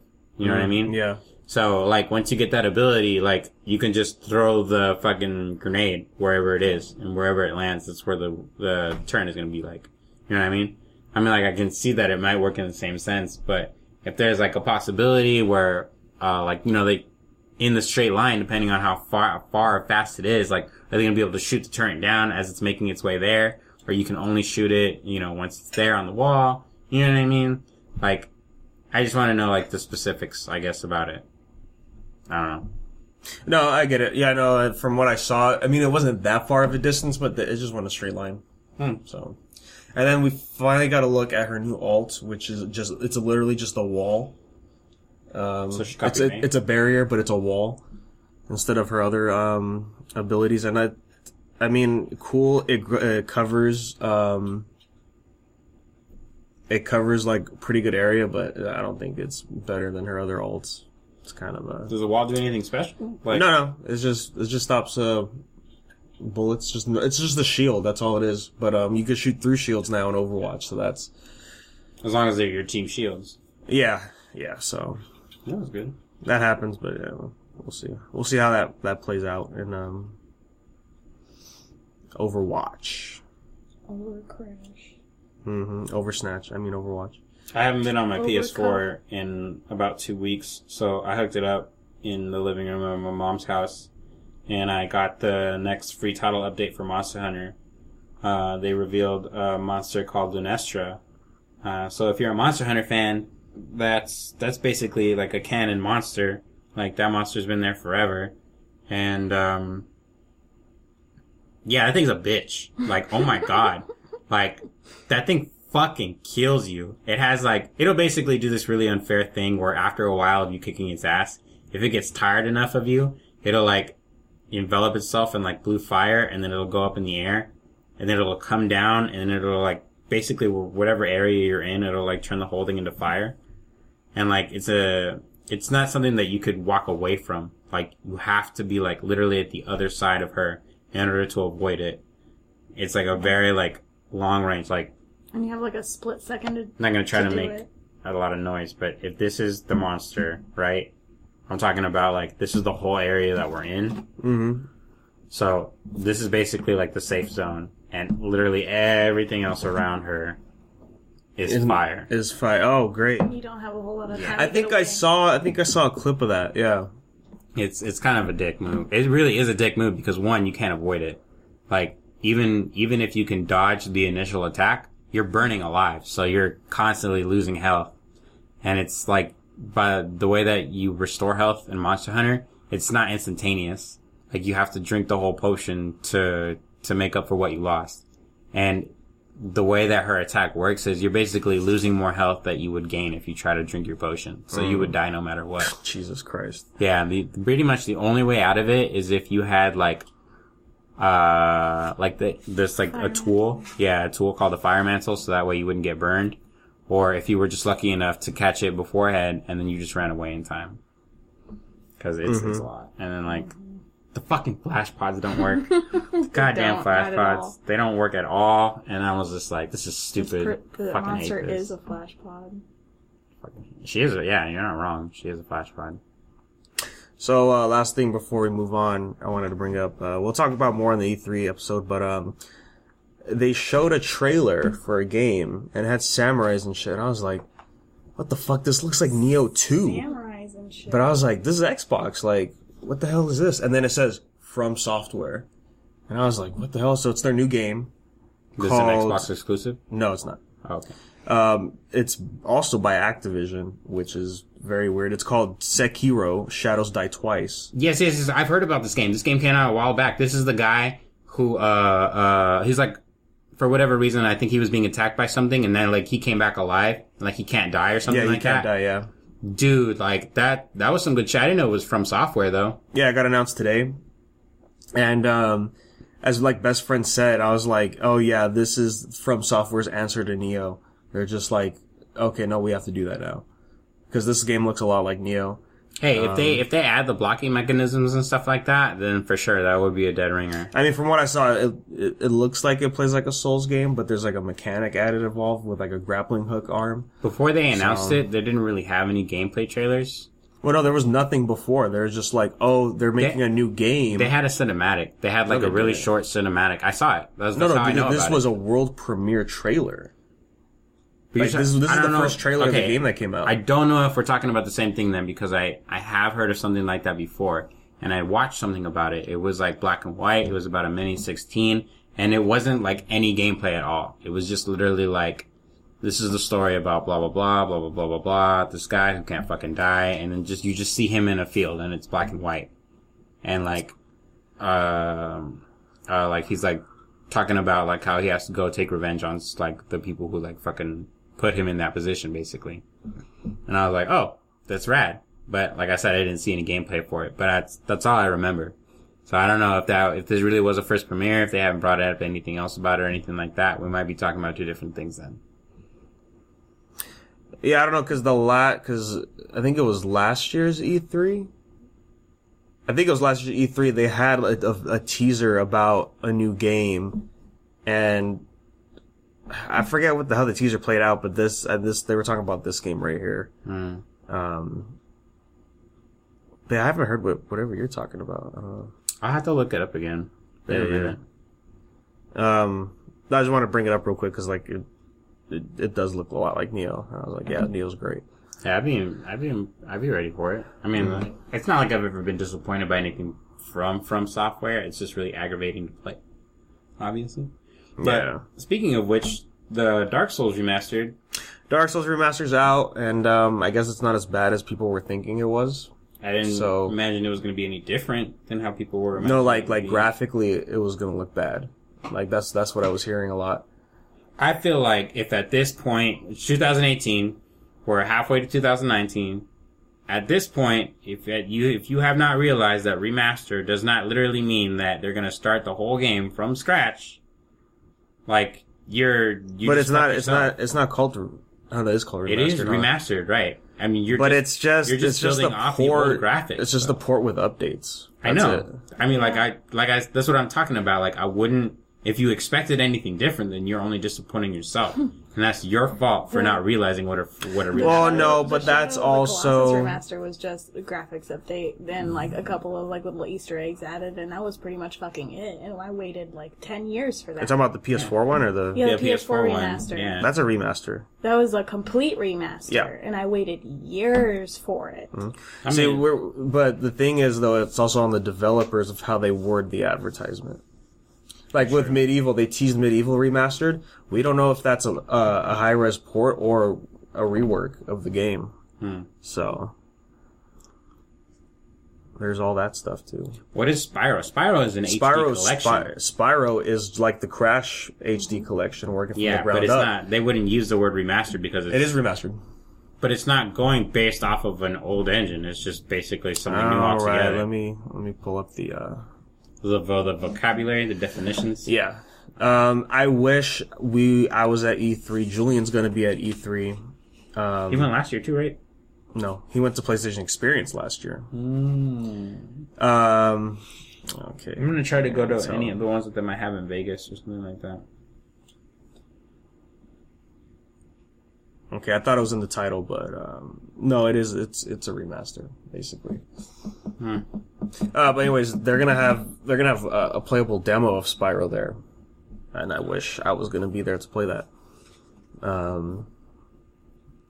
So I can't wait for the trailer for the Sony one to see what we're gonna look at. Because to talk about it real quick, I like the idea of the remake. I think Spyro looks great, but there's some art changes to enemies that I wasn't a big fan of. And there's some I'm like, oh, that's great, and some I'm like, that's just too different, you know? So. Like what? I mean, I could pull up a few, but, oh gosh, like the green enemies you fight in Spyro the Dragon, they look different, from what I thought. Like, so, there's one giant enemy that had like a shiny, like, stomach basically that you couldn't hurt with fire, and then you can only hit him by having him turn around and then you charge at him. And they changed his look to where he's actually wearing like a piece of shield. And I was like, I don't know how I feel about that. They're trying to just make it like make sense so you don't have to guess. Yeah, but it's another way of like hand holding new players. I would appreciate some mystery. Not mystery, but like some one-to-oneness with the enemies. Yeah. Like that's a back Here's a back piece. So here's those like toad. I always thought they were like toad looking enemies, and like this is what they look like now. And I was like, yeah, I like I like the toad version. Yeah, I like the old version better. They just look weird. They look like trolls or something. Yeah. I mean, I understand it's not the same people. Well, who was the, I only briefly played the first Spyro, but I remember their enemies were what? Crocodiles? That's Donkey Kong, right? Yeah. Yeah, I think in Donkey Kong, yeah. Who's the dragon's enemies? Other dragons. No, not really. No. All the dragons were being turned into statues. Yeah, well, it depends on what game you're playing. The first one. I'm just talking about the first one. Spyro the Dragon, you fight nasty Nork. Oh yeah. He's the main villain. And like it's just his underlings, but it's also like so there's like wizards. The wizards are practically 1-to-1 with the game.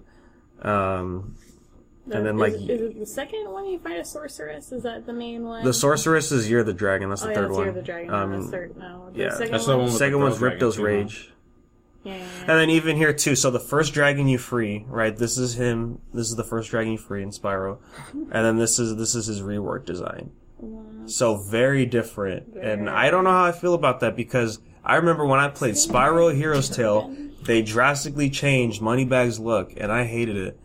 So I mean, yeah, they did. Wait, I wouldn't call it a Moneybag's turban. look I mean, like? like this is pretty much like a fez for dragons. So I don't understand why they had to give him a fez. Why did he? And they gave him like armlets and stuff like that. I mean, I don't think it's like detrimental to him as a character. yeah, but I just think like, see, like we're gonna get probably a lot of those subtle changes, and I don't know how I feel about that with the overall game. As long as they pertain to. Here's the thing. You're right about the use of the word subtlety. They have to be subtle changes. But do they make sense? Right. That's what I'm another saying. thing, yeah. If there changes that overall, like, not only change the way how the character looks, but how the character has to act or play, and also then it's like not just it just shouldn't have happened. You know what I mean? Mm-hmm. Like if Spyro was going to start throwing like for example that picture that you just showed us, like he's got the fez or turban or whatever you want to call it, like turban. Yeah. If all of a sudden he's going to have an accent, it's just like why do you need to have an accent all of a sudden? You were just Didn't he have a little bit of an accent? I mean, I could always load it back up. I don't really remember. Right. I remember him just having like a goofy fucking voice. Yeah, I mean, all the dragons were very different with each other. But they were still like colorful characters. Like you knew who that person was and their personality. Now, the big thing for me with this game is, are we going to get the same voice actor for Spyro? And I hope it's yes. Because I just saw a cutscene earlier with from Year of the Dragon. I'm like, ooh, that's the Spyro I remember. I hope we keep that. I really do. But other than that, I mean, the rest of the game looks amazing. He has to sound like a total bro. There's some levels where like you look very far in the distance and they're just polygons, right? Like literal just polygons. And like then triangles. with the remaster, they showed a comparison from what they did, and I'm like, oh wow, that's really good. It's like the whole landscape, right? Yeah, here, I'll pull it up right now. I think that's one of the major updates is just like the map building in the new one. Yeah. Okay, so this is what I was talking about. So we have this big guy, right? And then this is what he looks like now. The big nibba. Yeah, and I was like, I don't like the new look. You had to guess what his weakness was. That was his whole thing. When you first encountered him, you had to guess, like, oh. And then here now you're like, well, now I know what to do. Well, I mean, true. But I mean, like, the game still caters to children. That's... But, like, why This is for dumb it me. down? Yeah, This why isn't dumb for it- kids. No. It just happens to be better for The you, goal but is for it's not kids to for eventually you. be on Yeah. our intelligence level. Don't dumb shit down for the kids, or else they'll just be dumber. So You treat a kid dumb, this they're is the gonna be impressive part. Here's the old level, right, from what it looked like, and then this is the rework. Holy Exactly. crap! Like Exactly. fucking way better. Like I said, It's amazing. The map building, incredible. But that's part of the thing that I'm trying to That mention was- to you. It's like I can understand where you're coming from. Like, don't make things easier or harder. Like, it should be the same. If we figured it out as kids, they should be able to figure it out as adults. Exactly. But the only thing I'm going to tell you is, what's the point of basically putting all this stuff into new hardware and all this stuff if you're not going to utilize the hardware. Like, you know? right. Like, that's basically why they went out of their way to remaster this. You know what I mean? So when you're talking about remastering characters, like changing them up and stuff, sure, at the time, I bet they really would have tried to make him look a little bit more like him at that point back then when they couldn't. You know what I mean? So making that happen now is just something that they can do because now they finally have the ability to do so. Yeah, but okay. So my main thing is the face, right? You could totally do that with this guy, but they decided to go with this. You know, that's the thing. And I get it. It's not the same people that made the original trilogy, so I'm okay at that point. But it's just one of those things. Like, look at this, like literal polygons in the background, and now it's like fucking. That was like the main thing about Spyro was like the world, like the immersion in the worlds. Like you were like, oh, dude, I'm really in this place. Like I'm in this bitch doing this thing, and like they were just trying to enhance that. You know what you just reminded me of? You know, speaking of things that need remasters, I'm not gonna lie. You know what I wish a game would get remastered? You remember a game called Tak and the Power of Juju? Yes. Yeah, I watched the show. The show, yes. The game was so fun, dude. The show was so cringy. Okay, so here's another one. Is the wizard? He's one. Oh no, wait. This might be different from what I'm thinking. Right. No, yeah, okay. So the wizard, right? He's 1-to-1, but his dog is a different breed now. Completely different. It's a different breed. It's like a Scottish whatever, right? Yeah, but in the old games, it was like a Doberman. Well, because, like, Dobermans back in, like, the 90s were, like, the bad guy dog. You were like, the bad guys had Dobermans and Rottweilers and, like, Pit Bulls. We were like, yeah, that's their villain dog. I'm like, let's just make this dog a little bit less intimidating. Yeah. But overall, I can't wait for this game. So, I'm going to play the shit out of this. Platinum. And, fuck, that's a lot. That's 3 games. Did you Platinum God of War already? No. I don't think I will ever Platinum God of War, dude. I'm not For gonna what lie. trophy? The Valkyrie Queen. Really? I can't beat her, dude. I fought her like 50 times already. I've only gone past halfway once in her HP. And You're still doing that on hard, right? yeah, I'm playing hard. Yeah. I mean, there's no difficulty for the trophies, so why don't you just readjust the difficulty? Tradition to play God of War on hard. You could do that. Yeah. But I'm just going to backtrack because I haven't beaten Niflheim yet And if to there's get anything the, about see? the God of final War- upgrade for the axe. You do a lot better fighting that Valkyrie Queen if you got the Niflheim armor. If there's anything I have the about armor. like we I just need to discussed upgrade it last time, max and then have my it's axe max. Tradition matters in God of War. Yes. That's why I was upset there was no sex game in God of War. Yeah. Not in There's this one plenty anyway. of sex gods in, Yeah. in Norse mythology. Like, why not? Why not? Just get Like some- before we knew it was Freya, I'm like, man, Kratos he's a gonna dad bang now, the you know what I mean? fuck Like- out of her. That's what I said every fucking time she got on screen. Like, dude, they're Especially when she was getting bone. along with Atreus, I was like, yeah, they're gonna bang. They're gonna Yeah, bone. Kratos and like before it was Now some, Freya, like they were weird gonna bang. incest porn with his auntie. The kid's got to be busy. Obviously, I mean, like, if there was an opportunity for him to fuck, it would have to be when Atreus is not there. Yeah, They're like, hold on, boy.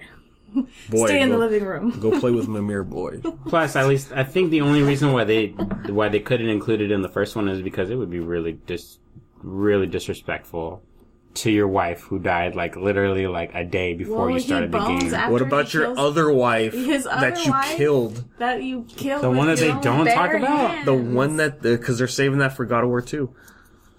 He boned Aphrodite like a motherfucker. Like, and that he was- would Actually, shit that's a down good on fucking her. question. How many times has he actually talked about... I've heard him talk about his daughter more than I talk about his wife. I don't really think he gives a flying fuck about that lady.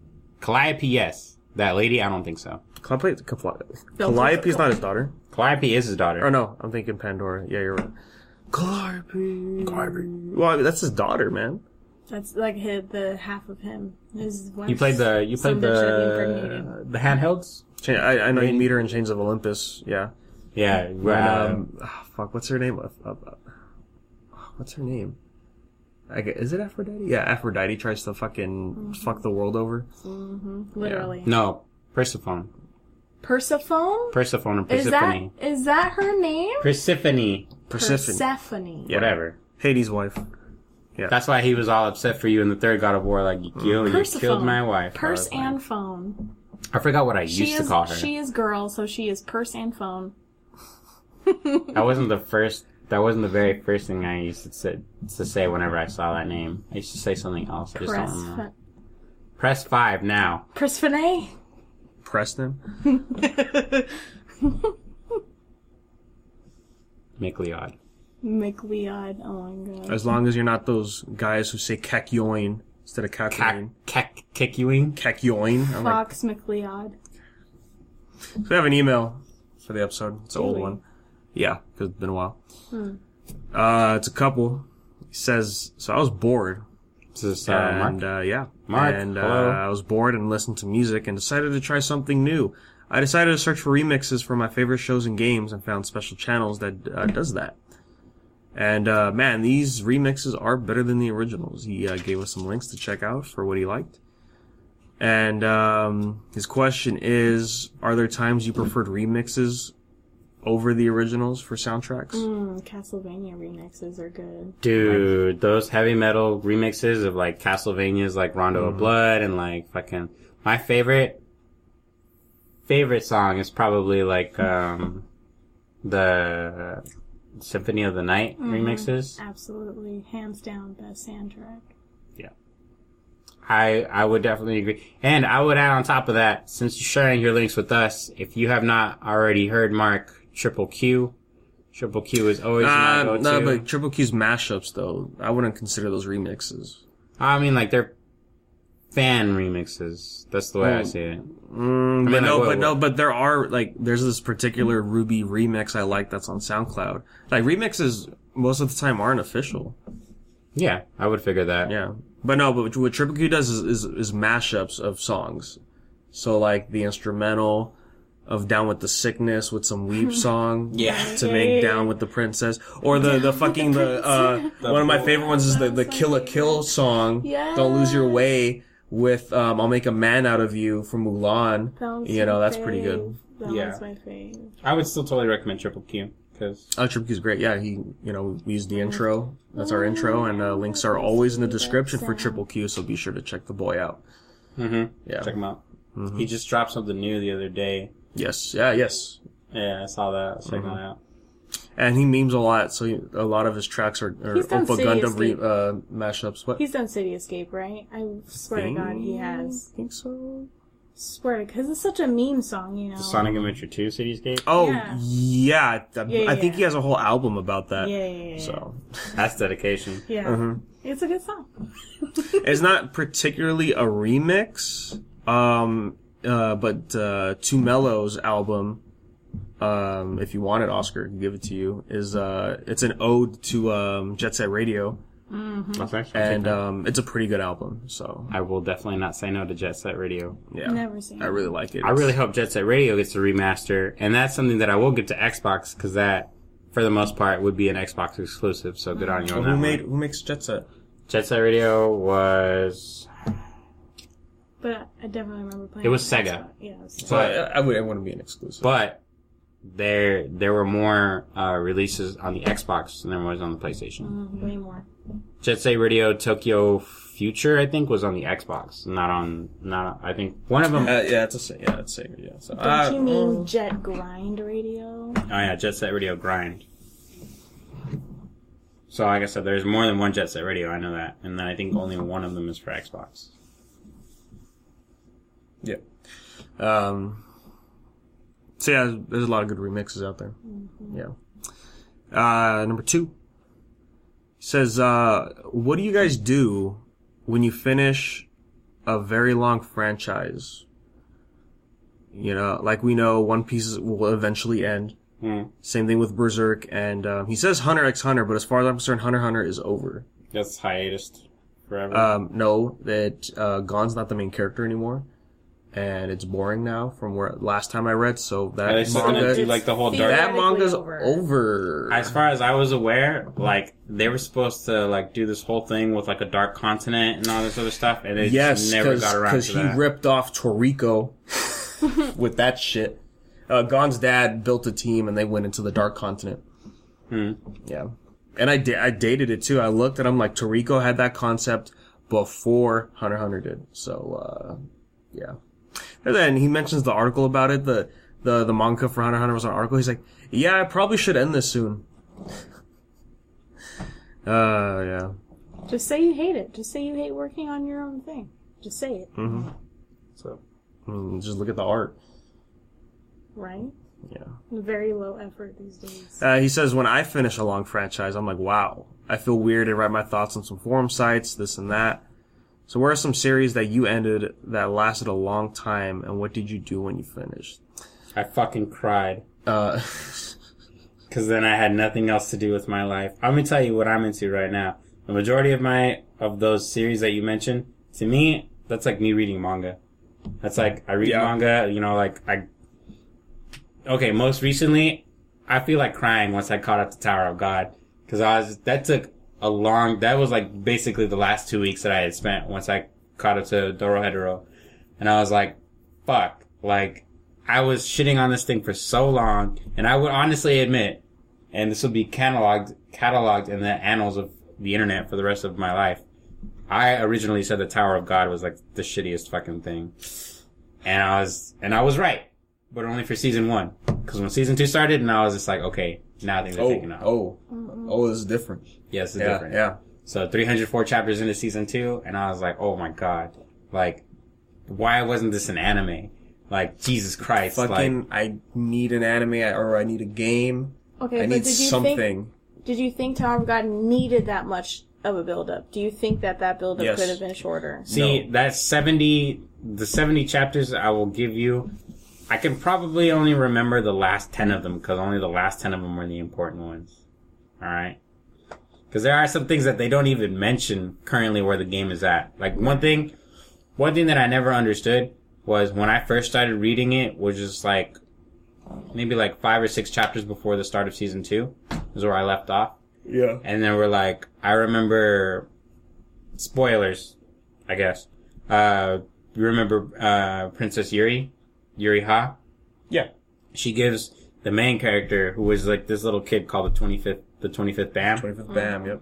And he gives her a sword. The sword is a part of something called the 13th month series. Yeah, the Black March. The Black March. And he absorbed that sword. He absorbed the sword into his body. No, he didn't. Right? Isn't that what happened? No. He had the sword the whole time? Because at the end, the sword. Okay. But I recently saw her with the sword. Yes. And I'm like, where did the sword go? This was during when he met up. This is when he was starting to form. Oh God, what was her name? Because he made a bet. He made a bet with the fake princess who had Green April. Yeah, the lizard girl. They made a bet and he lost, so he lost the Black March. Oh, okay. Yeah. What was her name? Because I remember at one point when I was reading it, I heard him say something like he absorbed it, and I was like, I thought he could only absorb the thorn. No. Yeah, no. But as it turns out, he probably could absorb it if he wanted to. He could now, because I mean that's just how it works. We're getting to the current arc, but he absorbed his sworn enemy, which was, how can you do that? He was the only one to do that. You gotta eat the pancreas. Well, no, because you're not supposed to do that. Yeah. Homeboy's cheating. He's got that Mewtwo Pokeball. Basically, the way it works is he's not even in reality right now. He's in VR. Yeah, he's in a VR. And like, so he's in Digiworld. He's in VR. He's a Digimon right now. And he basically just fused with another Digimon. And I was like, this is not, I mean, good that works. Fusion. But I'm like, that's not how that's supposed to work. Yeah, well. Digivolve. It's just, he has a new stand, so. Yeah. But I would definitely use Tower of God as an example of that. There are just, like, many wonderful works and shit that you would put off. And the best thing that I could tell you is, in order to get over that hump of, like, from where should I do now to where I have to go, just throw yourself into the next thing you've always wanted to read or watch or, whatever. Yeah, that's me a lot. Like, I'm a big fan of Kenichi. As you guys know, History's Strongest Disciple, Kenichi. And that was 500 chapters. And I reread it before it ended. And when it ended, I was like, man, can't believe it's over, And sure, for a few days, I was like, man, yeah, this and that, so and so. But eventually, I was like, well, now I gotta read something else. I'm just sort of... Almost finished with Monster. But I already feel like crying. Oh, man, it's Monster...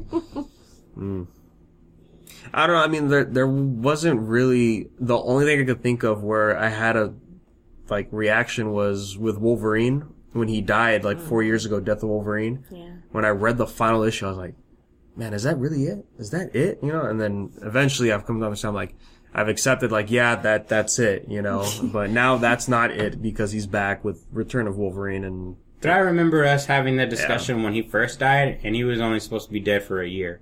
And well, no, they asked Marvel, like, oh, what do you guys think he'll come back? Like, oh, probably like in a year or two. You know, I was like, I don't know. I have my problems with it. With Captain America we could talk comics. about it after, but Captain America dies a lot, yeah. Yeah, when he died, well, they were like, we're never making another single Captain America comic in 2008, all the way back then, and then look at them now. They do that a lot. Like Bruce Banner died, I think last year, and now he's back as Immortal Hulk. Which doesn't make sense because he doesn't have the Hulk anymore. So why is he Hulk again? Bruce? Somehow the Hulk... No, he's Hulk again, yeah. The Hulk is in like an embodiment as a spirit now? Is that how that works? Well, in Totally Awesome Hulk, when that launched, Bruce Banner went as the Hulk to absorb like this nuke that went off. But it was too much radiation, so now Hulk was gonna blow. It was gonna be an even bigger nuke.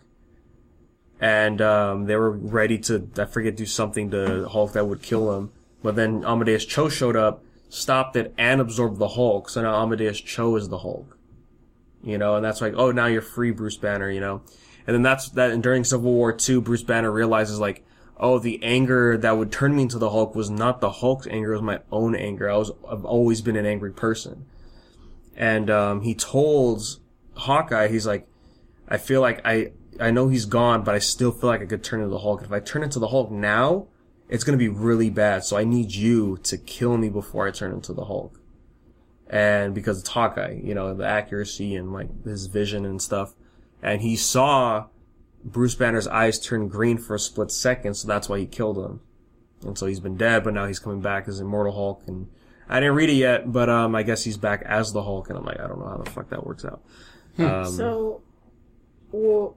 Maybe the spirit of the Hulk lived on. Yeah, I don't know. But that's the thing though. Totally Awesome Hulk, the Amadeus has problems controlling the Hulk, and they talk to each other, and it's the same Hulk that was in Bruce Banner.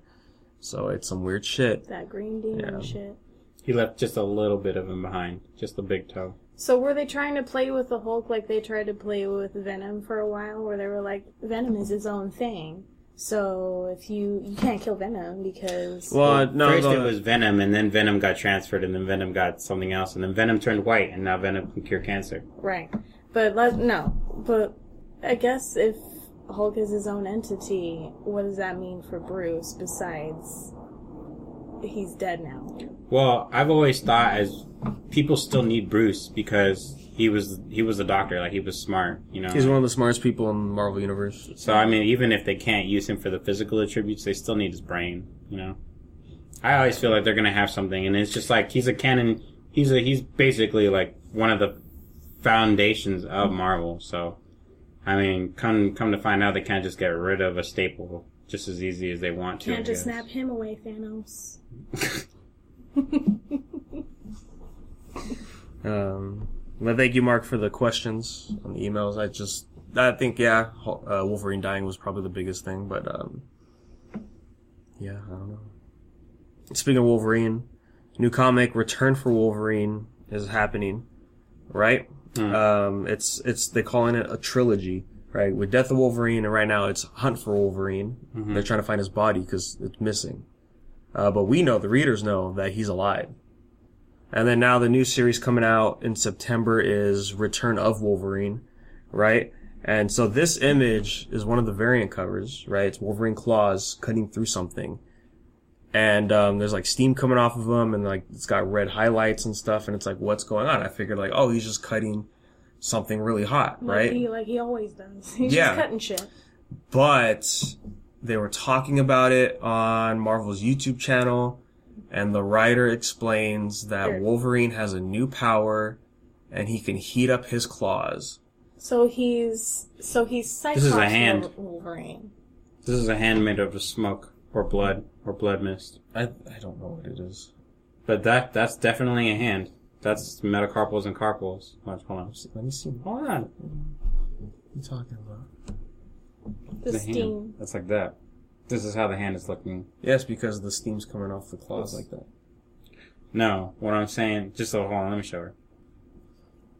With the way that looks, doesn't that look like a hand? Doesn't that look like a hand in this position?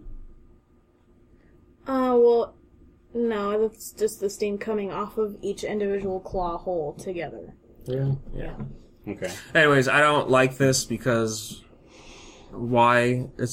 I'm pretty sure the way I see it is that's the only way to make Logan coming back interesting is to give him a power up, but I don't like it. He's like Luffy. He's controlling the acceleration of the blood cycling through his body to make him produce going more gear heat. second. Yeah. Oh man. Berserker Barrage, and he just turns pink. Yeah. I will say this though, if they came up with the idea because they might have watched X-Men Origins and liked that idea. I'm just saying. Speaking of gear second for a second, I did see the new trailer of World Seeker.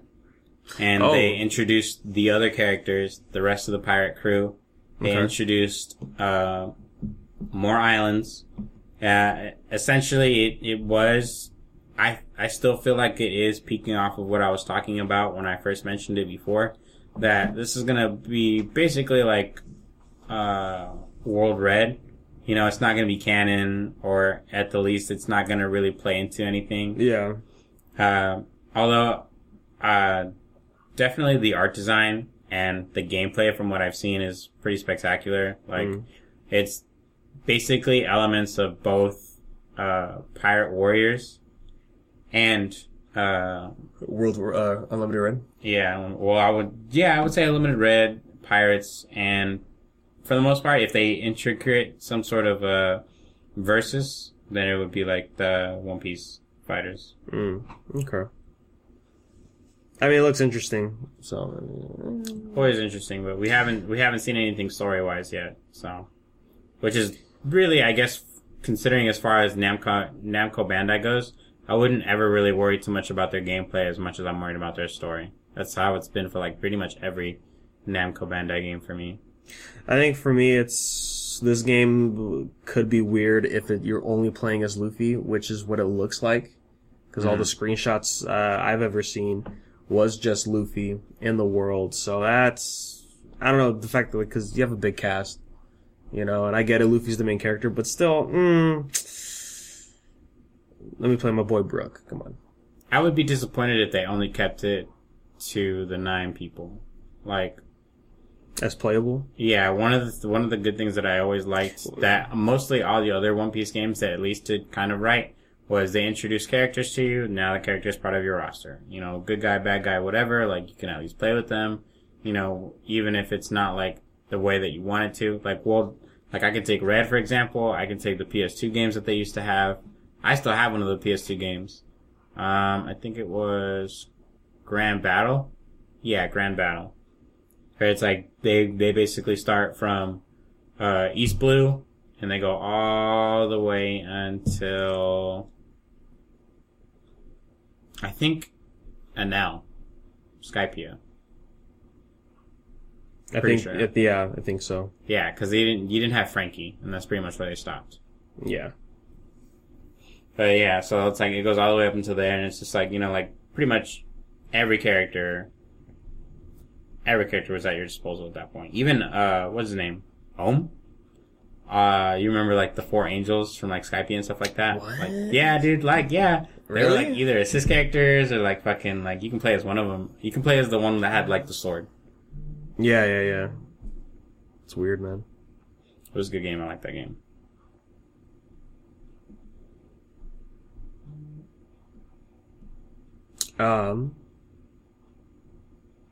I gotta give props to Sony Santa Monica. They're doing some cool stuff, man. They made God of War, which is amazing. Oh. But if you go on their site, they have a section for cosplayers, like closed detailed tips and stuff. If you want to cosplay, you know, Freya, Baldur, Kratos, like they have like detailed stuff for there. So that's pretty cool, man. Blueprints. Mm-hmm. That's awesome. Well, not blueprints, but like here's a look. Yeah. Here's a more detailed look at all the tattoos Baldur has. If you're gonna cosplay Baldur, and I'm like, hey, that's pretty cool. That is really cool. Yeah. I like Balder. Oh, man. Oh my god, who did we say that we were gonna cosplay as? Don't remember. Oh my god. Was it like God of War related? No, it wasn't. It was something. Oh, something really cool. I don't know, I forgot. Okay. Yeah. We'll bring it up again when we remember. So, they're gonna be making another kick-ass movie. And it's a reboot. A reboot? Yep. There was an interview with the main guy who runs all that stuff.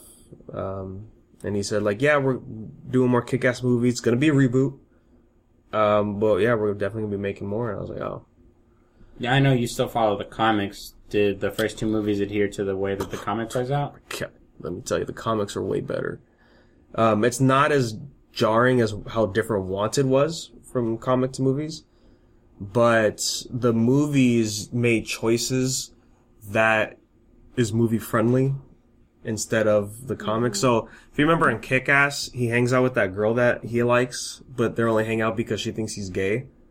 Right? And in the movie, he reveals he's not gay and he has feelings for her. And then that's when they make out and then, now they're dating. However, in the comics, when he reveals that, she's like, oh, that's gross. You're just a creep. Right? And beats the shit out of him. Right? And leaves. And the next day, they're at school and he gets a text and it's a photo of her banging some black guy who's her boyfriend. Right? So it definitely changes some stuff. Holy shit. Yeah. Nick Cage's character, Big Daddy, in the movie, he was a police officer who became a vigilante. In the comics, he lost his job and he wanted to create a fantasy world for his daughter. So he was selling super rare comics that he had in his possession to fund it all. See, that way it makes more sense why he looks like Batman. Yeah. So they changed a lot of stuff and it's more brutal in the comics. I didn't mind the movies, I thought the movies were fine. Yeah, I didn't think they were that bad. Yeah, I think Aaron Taylor Johnson's a great kick-ass. I feel like having Christopher Mintz... I liked only the first one, but yes. Having Christopher Mintz come back as the antagonist. What, in 2? Yeah, Christopher... I forgot what his full name is, but I only remember Christopher Mintz, or Pence, or something like that. How about the kid, right? Red Mist? Yeah, what's it called? McFly? McGlover? Right? McGlover, yeah, McGlover. Yeah. Yeah, Wow, so I I'm can't like... even get his character name right. I'll say this though. I'm pretty sure I got his actual name right, so you can give me some credit for it. I'm reading the new Kick-Ass comic, which is, don't know if it's a reboot or a sequel, but it's good so far. Mm-hmm. Yeah. But yeah, we'll see where that leads into. And speaking of movies and reboots, Spawn, as we know, is happening. Yes. Jamie Foxx confirmed to play Spawn. And I believe, when this was mentioned the other day, it is going to be a horror movie. It's more horror-esque, no origin for Spawn. So it's just going to jump right into it. I think majority of screen time, it's going to have him as Spawn instead of, I forget the character's name. Right. Yeah. Well, so at that point, if he's already Spawn and they're not going to do the origin, that they're probably going to have like the burns on his face if they decide to go that route. Yeah. Well, I'm pretty sure he will, yeah. Mm-hmm. Watchmen's having an HBO TV show that is not set during the Watchmen comic. It's in the Watchmen universe. Mm-hmm. Do you keep up with the DC universe? Like the comics? I remember like some time ago, they were finally like introducing like the whole. Are you talking about? You're talking about Doomsday Clock? Yeah, the Doomsday Clock. Like the whole thing is just like, oh, like somebody changed the past on purpose, and it was everybody's like, oh, it's Dr. Manhattan, and then that was the last thing I heard about it. I'm not really caught up in DC, but I do know that they were integrating Watchmen with DC. But I don't know where that turned up. I don't know. I read a select few comics from DC, so. Did you hear that if the Teen Titans Go movie goes well, they're going to bring back the original Teen Titans? That is such a weird How would that play out? Well, okay, so They need the money from. if you remember, I remember they did that with Young Justice. Mm-hmm. They were gonna look at the ratings, like the view count on Netflix for the first 2 seasons, and if they were good enough, they would make a season 3. And I thought that was weird because I'm like, whoever wants season 3 has already seen the first 2 seasons. You know, Before they're it not came out to watching Netflix. it right now. Yeah. But that made people like go out to see it, you know, which probably bumped up the numbers for Netflix a lot. Mm-hmm. So yeah, if nobody's gonna see Teen Titans go to the movies, unless they say, hey, we'll make season 6 if you watch this movie. Sure. You don't actually have to watch it, you just have to buy the ticket. I mean, as long as you pay the we money. finally get Nick Cage's Superman in this movie, so I might sit through it. Nicolas Cage is doing the voice for Superman? yeah. I didn't know Superman was in the new Teen Titans Go.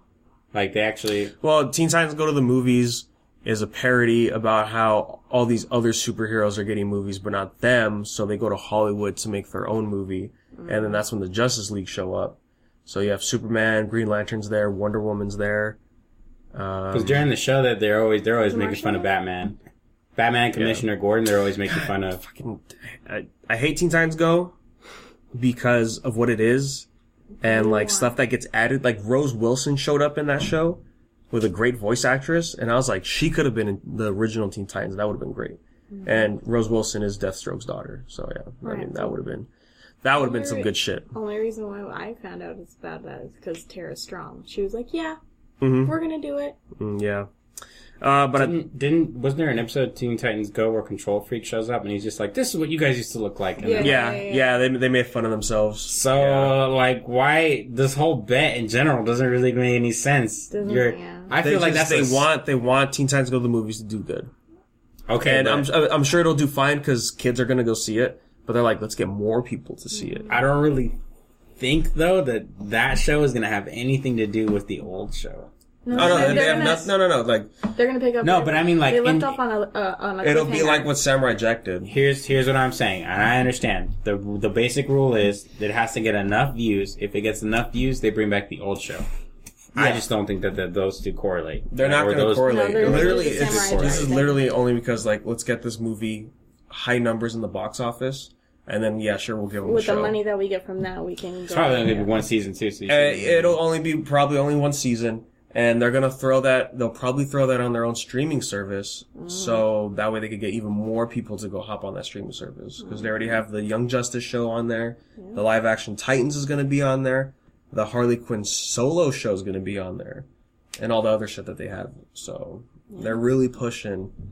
I know they're pushing for that streaming service, so this will add to it. This is the DC streaming service? Yeah. And then the Lord of the Rings. I think it's called things. DC Universe or something. That would make sense. Yeah. Peter Jackson's not doing the new Lord of the Rings series. No, not the show, no. I don't know who's doing it, but... It's a Lord of the Rings show? On Amazon. Yeah, Amazon bought the rights, and they're making a show, and it's about 20 young Aragorn, I think. Mm-hmm. So... They said it would be, 20 episodes? I have no idea. But I will say this, the only thing I liked about Teen Titans Go is the music video with Beast Boy. Catching Villains. And I found the song. It's from a SoundCloud rapper, and it's a pretty good song. That's already the worst sentence ever, but go on. That's my 2 cents to Teen Titans Go. There's only one thing I like, and it's with my boy. So My boy Beast. Whatever happened to that Hamburger Helper mixtape though? it's out. What are you talking about? I know, but I mean, people don't talk about it. No. Y'all should check that out. The Wendy's mixtape came out. Nobody talks about that. Wendy's came out with a mixtape? Yeah, it was 4 tracks. Not good. They're about burgers, come on. Yeah, it's not good. Hey, did you guys see that Herbie 2 trailer? Mm-hmm. No? Lindsay Lohan isn't it? No, she's not. And Herbie's yellow now. What the fuck? Yeah, and they changed the gender, so he transforms into Bumblebee. He's transgender. Yeah. So wait, I'm talking about the Bumblebee trailer. Yeah. I'm doing a bit. Yeah, he's trying to be funny, but Yeah. in a very Danny way, it's very dry. Okay, look. So Bumblebee, the solo movie from the Transformers universe, got a trailer. Right. And when I watched it, the first thing I thought of, I'm like, this is just Herbie. Like, this is Herbie too. Yeah. Because it's the classic look for Bumblebee, Yeah. which is a Volkswagen. Bumble, yeah. And then there's this girl who finds him. Right, and I was like, "This is just the plot of Herbie 2, It really He's is. the or of Herbie." I heard that John Cena was going to be in that movie John Cena is in the movie as the girl's dad. I'm guessing. He's the antagonist. What? He's some military guy. I'm just waiting for that one part of the Wait, John movie Cena? where John she's Cena's like, in there, yeah. or she's like driving, and then she just runs John Cena over, and nobody saw him coming. And then when he finally gets up, it's just like, it's John Cena. No. John Cena's a funny guy. I bet. Yeah. So I saw the trailer. I mean, funny it's guy. like Bud's Bumblebee by himself. It's when he first showed up on Earth. I'm a funny guy. It looks alright. I mean, the plot looks like he's just being hunted by the military. And, which is weird on a lot, like the plot for Transformers 1 and stuff. Considering, and the first one they didn't even find him. Sam. He's the first quickly. he's the first Autobot to be on yes, Earth to be on because Earth, there's yes. Decepticons got there first. Oh, right. Yeah. And we see a Decepticon in the trailer, right? A jet. Starscream? It's the original colors of Starscream, like from the old show. The red and white one? Yeah. But I have a source that says that is not Starscream. That's just the color scheme. Yeah.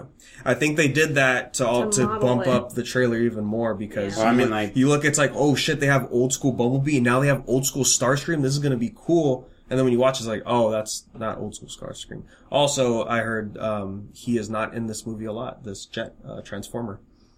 So. Is it Soundwave? I'm just thinking, No. Soundwave's Soundwave is an Autobot? Soundwave's he's a not a jet. Decepticon But he's who was not a a jet. satellite in this universe. Yeah. Oh, right. By the second movie, right? He was a satellite. Yeah. But I mean, this looks alright. I'm not sure if it's Michael Bay's directing this or not. No? Well, I don't think so. It's whatever. I mean, I could care less about a Bumblebee movie, but we'll see. At least they're bringing one back. Well, this has been in the talks for years, like since the third or fourth movie came out. They wanted to do a spin-off Bumblebee movie. Travis Knight is directing Travis Knight. the Bumblebee movie. Okay. I will tell you about a franchise I am hyped for that's getting a new movie. It's How to Train Your Dragon. Yes. We got the trailer for 3. That's the third book now, right? The final book? I think so. I don't know. Because I know they're loosely based off the books. yeah, they're based off the books. There was also Loosely. a TV show. Loosely. What is it? Did you see the trailer for Oh no! Oh no! That's a couch. that? That's a casting couch. Ouch! Ouch! Oof! I did see the trailer. Yes. There's this cosplay person I know. He shared a post, and it's comparing. Wow, I'm forgetting his name. The main character. Oh, the main character name? Yeah. I just call him by the. You want to make 2,000 caps a day, huh? I just call him by the voice actor. I know it's Jay Baruchel. So Yeah, Jay Baruchel. What's his name? It was something really dumb, actually. What? What's the main The character's main name character's again? name. For what? For How to Train Your Dragon. Lip. Flint. Lip. No. Flippy Dippy Doo. No, I'm gonna look it up. But anyways, they compared him with Cap. Or Captain America? Shit. Yeah. Oh my god, I know it. Right? That's what I'm His name saying. is like fucking Limp or Limp Dick. Here we go. Let's That's see what what his it name is. is. Oh, fuck, what was it? Come on. Hiccup. Hiccup, yes. Fuck, yep. No, so they compared him like in the first movie. You know, he was kind of young and skinny. Yeah. And so was Captain Winter Soldier before the surgery. Yeah. And then in How to Train Your Dragon 2, it's Cap like in the suit. And then How to Train Your Dragon 3, in the trailer, he has a beard, just like Cap does in Infinity War. So I was like, oh, that's pretty I funny. think you showed me the same meme, but instead with, of Cap, it was Jim from The Office. And like instead of using because Jim never had a beard in The Office. But he does. But he does in in the other movies. Yeah, Yep. yeah, the new one. The Oh, new they one, did yep. the same thing with PewDiePie, where like old PewDiePie and then New 2012 was the middle, and then new PewDiePie was with the beard as the final. That's pretty good. Yeah. I like the trailer for what it was. Pretty good. Yeah. That white toothless. Mm-hmm. People got this one person. I saw this tweet and I was like, I got upset, and that's all I have Let's to not have a race war about dragons. Not please. even that. Not even that. The complaint was that Toothless is not gay. Disney, you guys are cowards. Please. And I was like, go cuck yourself. who wants to see a gay dragon? That's my first thought. I'm like, who the fuck wants to see a gay dragon? For Spyro furries that love to see gay dragons. Oh, Go, Okay, go, well, my whole Spyro. thing is at this point they actually did confirm that white Toothless is a female, right? Yes. And Yes, Toothless, because there's that great scene in the trailer where Toothless is trying to impress her, and Hiccup's in the bushes trying to give him tips, and he does that weird wing thing, and he's dancing left and right. It's funny. and yeah, if I remember correctly, he's the last Night Fury anyway. So She's not a Night Fury. She is a Light No. Fury. He is the last Night Fury. Yes. Mm-hmm. Yeah, gotta spread Gotta them save cheeks. that race. Gotta save that race. Spread them wings. You know what A I'm saying? light Fury. Yep. And like the theory said, like they go like I guess underwater or some shit, right? Mm-hmm. So yeah, that's why she looks like that, based off of eels and I think porpoises or something. I wonder if I remember watching like 1 or 2 episodes of the show. Like basically, I think during like the Netflix show. well, it was on Nickelodeon too. Was it? Yeah, Yeah, it's on Nickelodeon. Was it? Oh, wow. And it's I haven't like- watched it yet. basically the antagonists of the show were like from the other side of the island or something like that, because like the tribe was segregated. Yeah, because Vikings like to fight with each other a lot. Like, his family, like clans together. They may even have the same last name, but they'll fight each other. Yeah, that's cool. How to Train Your Dragon 2 was It's a good another, but it was like involving his mom and I think Well, the another antagonist in With his mom's 2 side of the was family. just that big ass dragon. dragon. Yeah, the one that eats everything. Yeah, and like to be like it's pushy to just call him an antagonist because he just wakes up and starts eating shit anyway. Right, So it's yeah. like He's just like more like a malevolent force. well, But the same thing happened in the first one too. yeah. So 3 I think is the first movie with a real antagonist, like a dragon hunter. Mm-hmm. You know, the first movie is all about the Vikings accepting the fact that dragons are okay as a species, like they're not these bloodthirsty creatures we have to kill. Mm-hmm. The second movie is continuing that, and plus like, oh yeah, family is important. Now you have to defend them. Yeah, the and 3 is now dragons. like, now you gotta stop this boy with a hook trying to kill your boy. Mm-hmm. So, Yeah, boy. yeah. Yeah, I can't wait. I mean, I love the movies. They're It's the pretty first good. time a trilogy actually mattered as far as the story. Well, I remember when two came out, the director, Not like Shrek 3. before he hopped on, before he agreed to do How to Train Your Dragon 2, he said, we're gonna make a 3. And they're making a 3. And Shrek ends at 2. Yeah, Shrek should have ended. Asterisk should have ended at 2. Yep, just like who remembers Cinderella 3? I do. Do you remember Cinderella 3? I didn't know there was Do Cinderella you remember 3. Cinderella Alternate- 2? Which one's the alternate universe Oh my god. where the one of the ugly stepsisters fits the shoe? Yes, oh my god. I think that's 3. Yeah, they explore. It's like a. Why would Disney even try to entertain that idea? No, It doesn't because make any in sense. 2, because it's not even just that story. It's like a collection of different stories. Like, It's oh, what fucking would weird. happen? It's like the Finglonger episode of Futurama. Where like, what would happen if this and this and this happened? You're talking about the TV, right? Yeah. Yeah. No, that's what they did in Cinderella too, and I know this because I have that on DVD. And where like the redheaded stepsister gets a husband, and everyone like her sister gets really jealous of her and tells her she's like a stupid ugly bitch, and no one will ever love her. Even though she already beat her to it. Right? She's the last one. And he's like some really sweet like cook dude, and like, you know, the mice do a thing, and then Cinderella is like trying to adjust being a princess, and she's like, I don't want to eat this ugly food, I don't want to have to do all this shit, all this responsibilities, but hey, I'm a princess now. Fuck it. Go fuck yourself. So the last trailer I have on the docket is for Into the Spider-Verse. Did you check this out? Into the Spider-Verse. That's the game It's or the new movie? the animated movie from Sony starring Miles Morales. Yes. It's gonna be 2 Spider-Mans, right? 3. 3 different ones? 3 of them. So this movie, from what I understood, is Miles Morales doesn't realize he has the Spider-Man, the Spidey sense and all that stuff. And he wanders into, I guess, the sewers, and he sees Spider-Man fight Green Goblin. And Spider-Man himself notices, oh, you're just like me with the Spidey sense. And Spider-Man's old in this movie. He's an older Peter Parker. And so this isn't following the whole like actual universe of Miles Morales, where there's the girl, or where he's dead and his mentor is Spider-Man's clone. No, yeah, so okay. It's not. Yeah.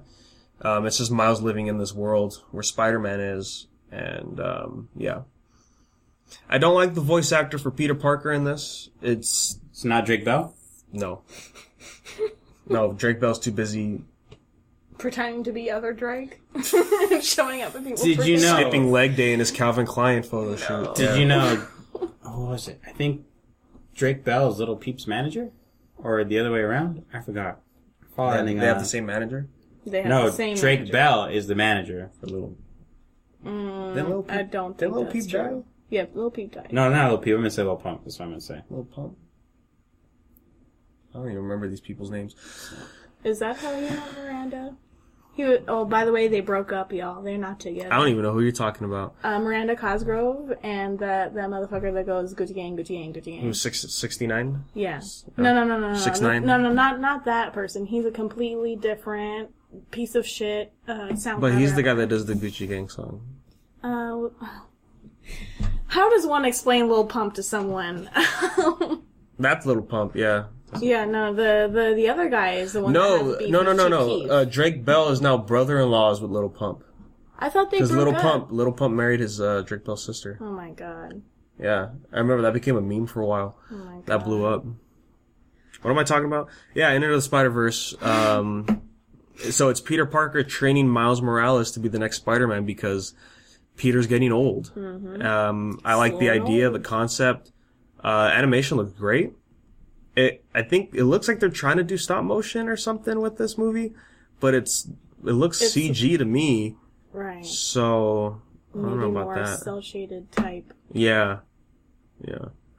But more fluid, not like the traditional cell shaded 3D stuff that we hate. Oh no, Berserk cell shaded. Fucking PS3 looking ass. Okay, game. listen. Berserk needed to be cell shaded only for the backgrounds. It's awkward when you do it for people. The backgrounds are beautiful cell shaded. Yeah. But I'm hyped for this movie, and I was like, of course she's in it. Spider-Gwen is going to be in the movie. Spidey-Gwen. That's the third Spider? Yeah. That's my favorite Spider. See, this is... I have Spider-Man comics. I don't know if you ever knew this. Oh, I know. So this is weird because it says Spider-Verse and they mention multiverse in the trailer, so I don't know if it's Miles going into Peter's world or they coexist in the world. But they asked Spider-Gwen, who are you? And she says, I'm Gwen Stacy. I'm Spider-Woman. And then they leave. And I thought, well, wait, you're just going to say you're Gwen Stacy and Peter's not going to react like a certain way like he does in the comic? Like, I don't know. But then again, this is a young Gwen Stacy, and this is an old Peter Parker. Yeah, but still the name Gwen Stacy. I just have to imagine the only reason why you wouldn't hear him react is because in this universe, they didn't coexist at the same time. He grew up the way he grew up. I guess that's how it would be. Yeah. This must be the situation where in this universe, what's her face was the romantic interest. Yeah, Gwen Stacy Mary Jane Watson. There you go. Gwen Stacy lives and doesn't get her neck snapped. The girl next door. Yeah. I mean, Gwen is still dead. I'm pretty sure she's the longest comic book character that's just dead. She did. So, yeah. It's a cool movie. Comes out, I think it's Christmas this year, so I can't wait for that. Hope they do a good job, Sony, Sony comes through with us, doing good shit. Mm-hmm. You know what have been good shit? Paul Rudd being in the Sonic movie. Thank you. He turned down the role to play, like, the cop that befriends Sonic. Come on, Sonic the Hedgehog. But can we Yes, bring the back Hedgehog. Can we They're bring doing back a live Jaleel? action. You didn't hear about the live action Sonic movie? Yeah. No, you ruining my fucking. If I was high right now, my eye would be ruined. Please, and then please tell me Jaleel White is not going to play Sonic. Please tell me my boy Jaleel He's not going White. to do the voiceover for Sonic, bro. I don't know. I'm pretty. I know. I think. That's no good. I'm pretty sure Sonic's gonna say CG. So Good. it's fucking weird that we're in this timeline. It's gonna be It's gonna be but- 2000. It's gonna be Sonic from 2006, the Sonic the Hedgehog game, where he Yeah, was like, Sonic 06. he was fully integrated in a civilization that had full able-bodied humans, and like then Mario Odyssey. they And would then they just had like hedgehog jump ramps just like set up for him everywhere. the whole city. And I'm like, y'all never thought about Just this like random infrastructure. floating rings. So like, we gotta go around. That's Hedgehog Oh territory. my god. What does it call? Solianas. It has to be just like Soliana. Yeah, Solianis. Yep. What else is on the But it chopping has to block? have Mario Sunshine music.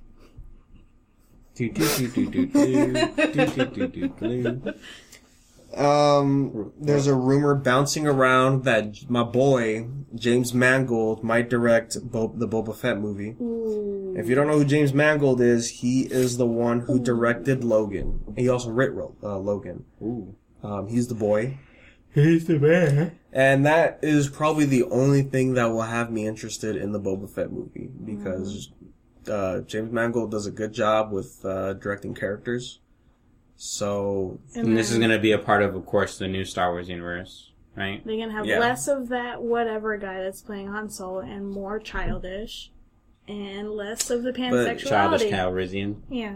did you guys watch Solo yet? No. Good. I was I told have- not to. Zero intention. Literally, if you have nothing better to do in the day, go watch Solo. I would rather kind If of. I had nothing better to do other than spend money to go watch something that I don't need to see.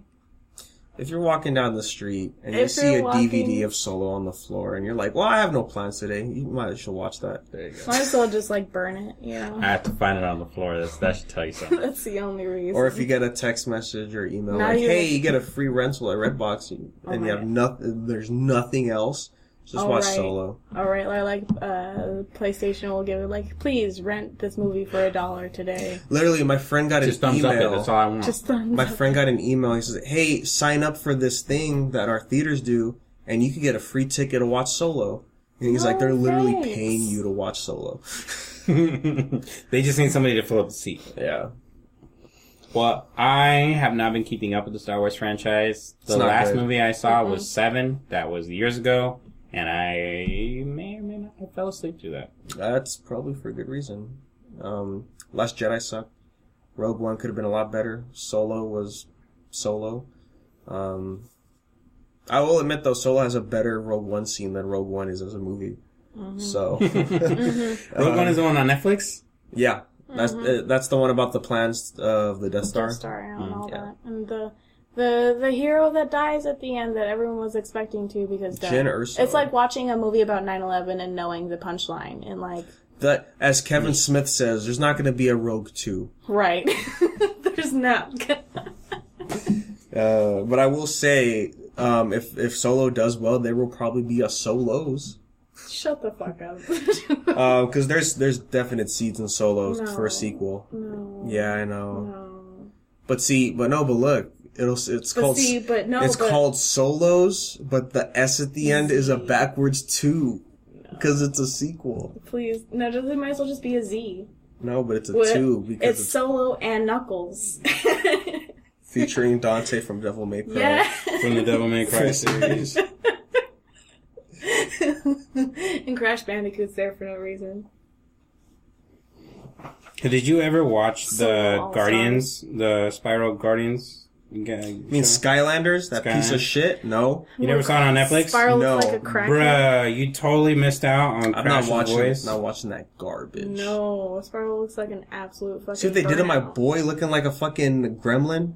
He looks like an absolute I burnout. only cared about Crash, because Crash was like in 2 or 3 he episodes. looks like he started meth when He meth was in there, invented. dude, and he had like the, I don't know, I don't want to offend anybody, but I'm pretty sure it was an Australian accent. I mean, I think so. The only thing that there's the kangaroo should have an Australian accent. Sheila? Yeah, Yeah. Sheila the kangaroo. This only makes sense. Fuck, that's why Or I can't wait for Bandicoot's this native remake, too. bro. I gotta I see know, fucking, right? what the fuck is his name? The penguin is just Sergeant Bird. Yes. Yeah. And my boy Hunter. Mm-hmm. Come on. Who's tiny yet though?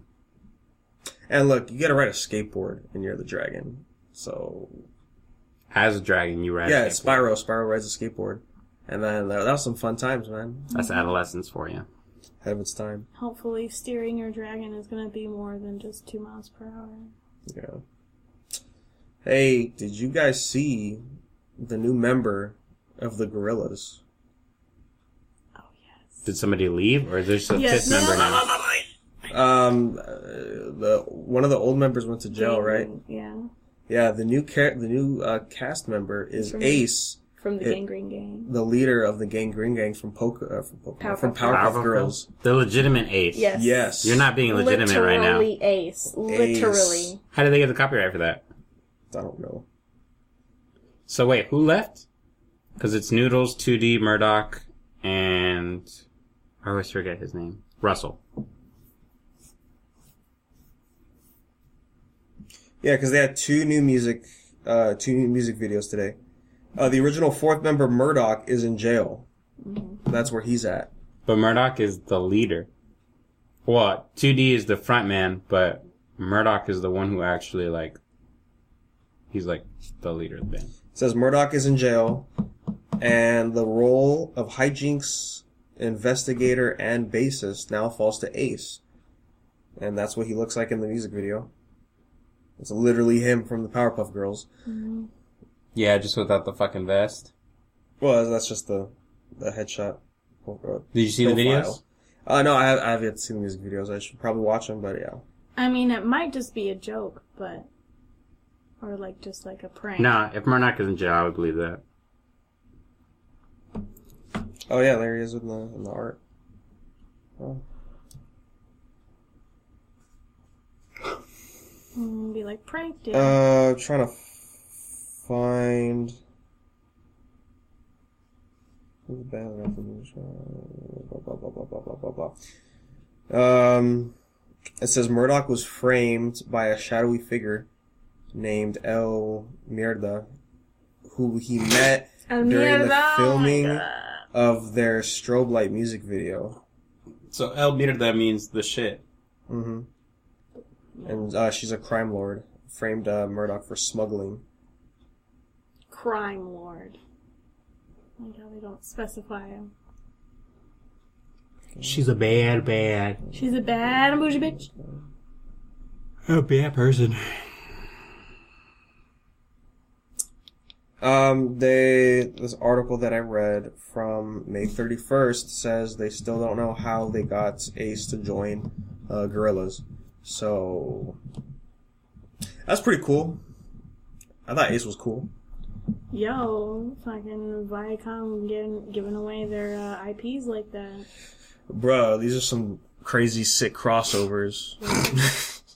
I can just imagine the Gangrene Gang going to break Murdoch out of jail. Murdoch will end up on the that'd be Powerpuff some dope Girls. shit right there, boy. Oh my god, if Murdoch was in the Powerpuff Girls, let me tell you, people would move out of fucking, what was it? Townsville. That's sir. Even though they technically didn't live in Townsville, they lived on the suburbs outside of Townsville. Yeah, because Professor Professor Oki? No, just Professor. Yeah, He's because just the professor I don't know, man. He Professor created humans Plutonium. with superpowers. That's illegal. Yeah. He did it on accident, though. Remember, Yeah, that an chemical accident. X. Yep, just like Yeah. their friend. Well, guess She was what? an accident Mojo too. Jojo was there. He did make Mojo Jojo first, so He let's made not Mojo pretend Jojo like first. let's not pretend like the professor shouldn't take responsibility. Yeah. Well, there was a whole episode about that. There's a movie about that. Well, the Gangrene Gang is Was it a also movie? the It was a professor's movie. fault as well. How long was the movie? The movie was like your average runtime, like hour and 20 minutes. I It's remember also- that being an episode. It's also said that the Gangrene Gang is the professor's fault as well. Oh Yeah. shit, we're getting deep in this lore, boy. Yeah, no, don't No, fuck with me. And I remember Dexter's the movie. Laboratory and the Powerpuff Girls. Alright, when lore. Sora's showing up. I remember in the movie, it was like basically Mojo Jojo, and he was just like, I'm really sick and shit of your fucking you know, your fucking girls coming over and fucking my shit, and you made me too, and I'm just a piece of shit. So he basically, he did the same thing that Professor X did to the girls, but on other monkeys. So he went into a zoo, kidnapped all the monkeys, including gorillas and stuff like that, and then turned them all into Mojo Jojos, just like he did. I think I remember that, yeah. Yeah. That was the Powerpuff Girls movie, basically. But it was said that the professor, not just the Gangrene Game, but like other things that happened, including him is his fault too. Him is like more of like, man, what the fuck is the professor doing? Of like him was more of like an influence. He wasn't like creation. Sounds like Full Metal Alchemist up in No, for real, it is. Him is more of like an influence. He was speaking to the professor and making all these evil creations because him was just bored and he wanted the world to be more interesting. It's motherfucking Abaddon. Abaddon coming out here be like, hey man, he was like, hey smart guy, make some shit for me. I'm bored. Basically. It's crazy shit, man. Yeah. Yeah. You remember a couple years ago when they said that they were doing a Legend of Zelda series on Netflix? They always said that they were doing a Legend of Zelda. That was fake. I know that was fake, but we still talked about it like it was going to happen. Oh, because it's part of the April Fool's thing. Yeah, they did that with the Legend of Zelda movie in like way back in like 2006. But they are still doing the Witcher Netflix show. So. Oh yeah, and I think I saw a trailer. Rated M Legend of Zelda, right? Sure. I'm back on Game of Thrones. Are you at season 7? Yep, I saw the first episode. That show does not feel like it's an hour long per episode. Yeah, well, at this point, it's got to be like literally all of your time is like concentrated into super one fine point. So like, I think Grant told me like the season finale is like an hour and a half, and the final season, each episode's like 2 hours. They already ended it. Season 7's over. Season 8 comes out next year. And that's the final season? It's the final season. One final thing about 6 episodes. Powerpuff Girls, it said that Mandark is Professor from Dexter's Lab. Are you telling me Dexter's Lab's a prequel to Powerpuff Girls? Yes, it is. Do you remember Mandark's do you remember that name? episode of the Powerpuff Girls were in school and Dexter was there? How are you telling me that's unless he time travels? Fuck. Well, actually, you know he did at one point, so that's actual truth. Second of all, Mandark's real name was, I think, Leslie. Yeah. Yeah. Because hippies. Yeah. Yeah. Not to offend any hippies out in the audience. The one hippie's like, yeah. Hippies are fine. It's gypsies that I have a problem with. No. Not gypsies. Necromorphs. Okay, that's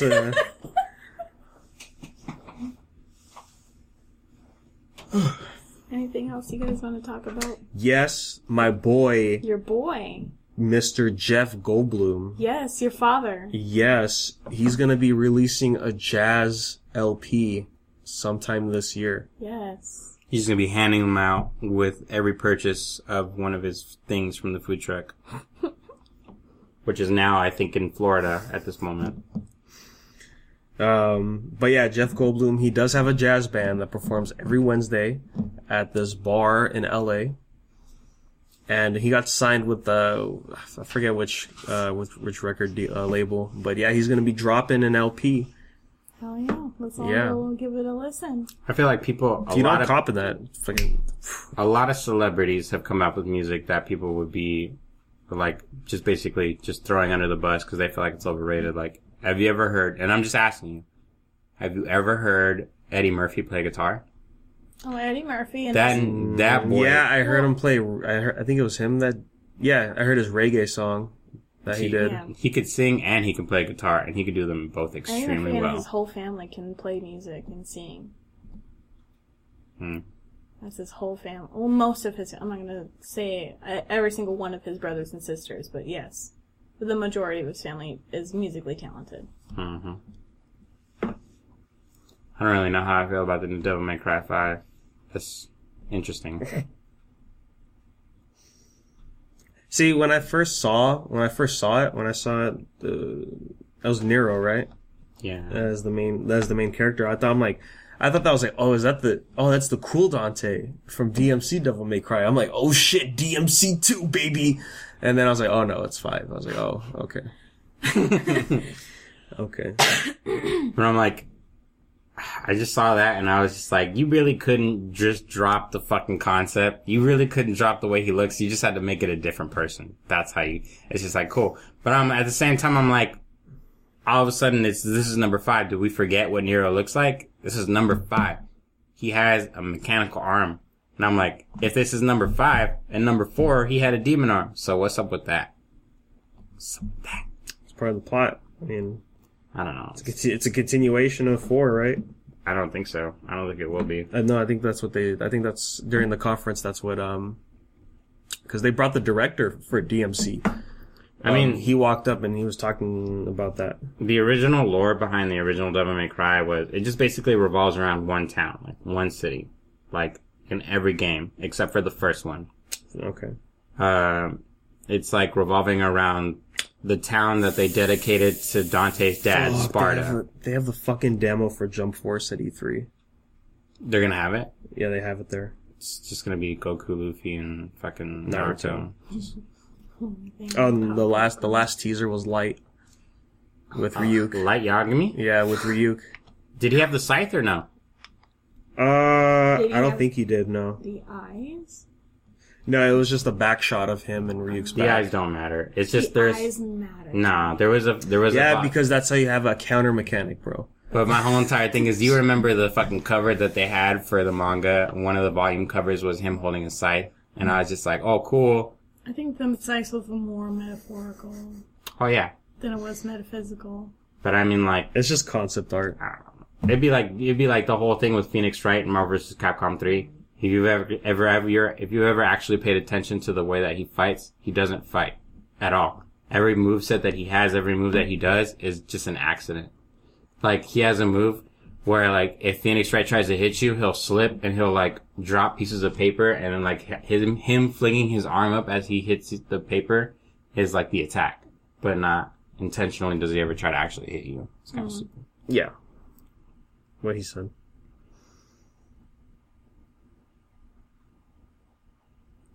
Alright, guys. New Metal Solid. Yes, actually, they did release the remaster. They ported the latest Metal Slug, which was the one for the 3DS that came out back when I was still in high school at some point. And the new Castlevania game. Can't even say it's Castlevania game anymore. You're talking about the fucking Bloodstain. Bloodstain, that's not Castlevania. You can't call it Castlevania, because if you call it Castlevania, one, you're basically just throwing that guy's work all under the bus. True. And then second, fuck Konami, because the only reason why Bloodstain Pachinko exists, machines, though. So Bassylvania. Vaseline. Gotta make those pachinko machines for the Yakuza. Mm-hmm.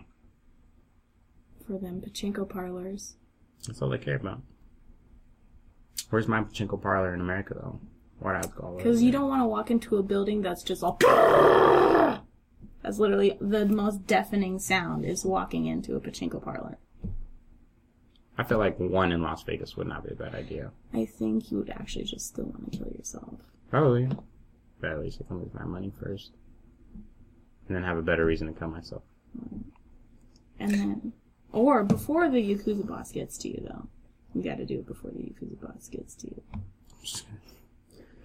Right.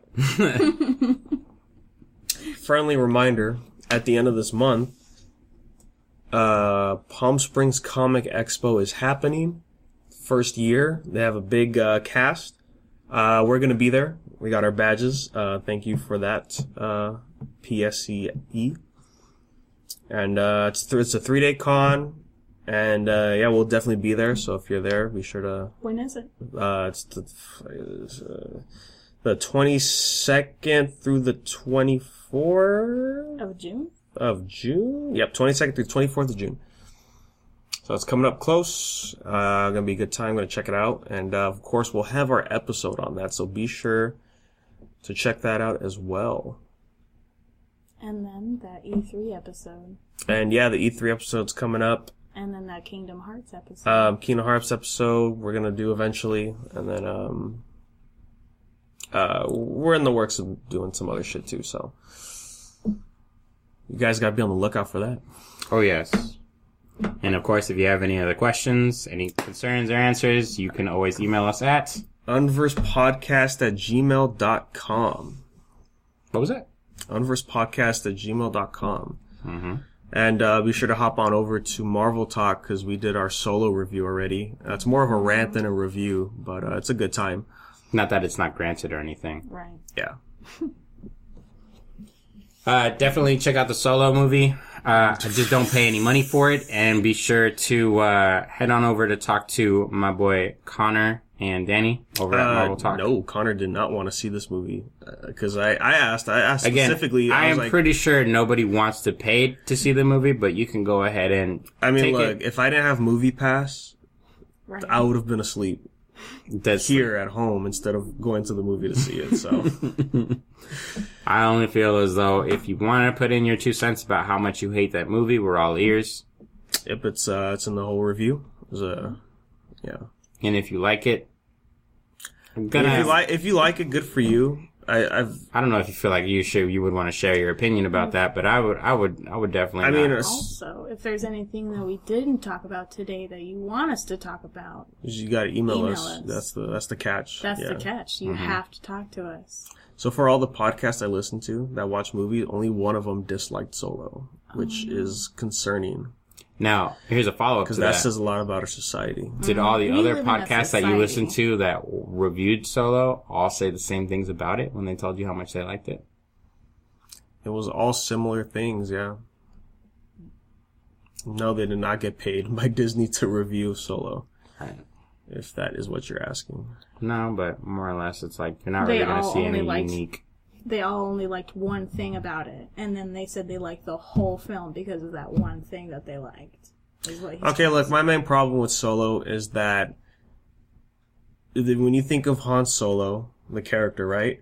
And you think of the things that go with Han Solo, like the Millennium Falcon, right? His blaster, all that stuff.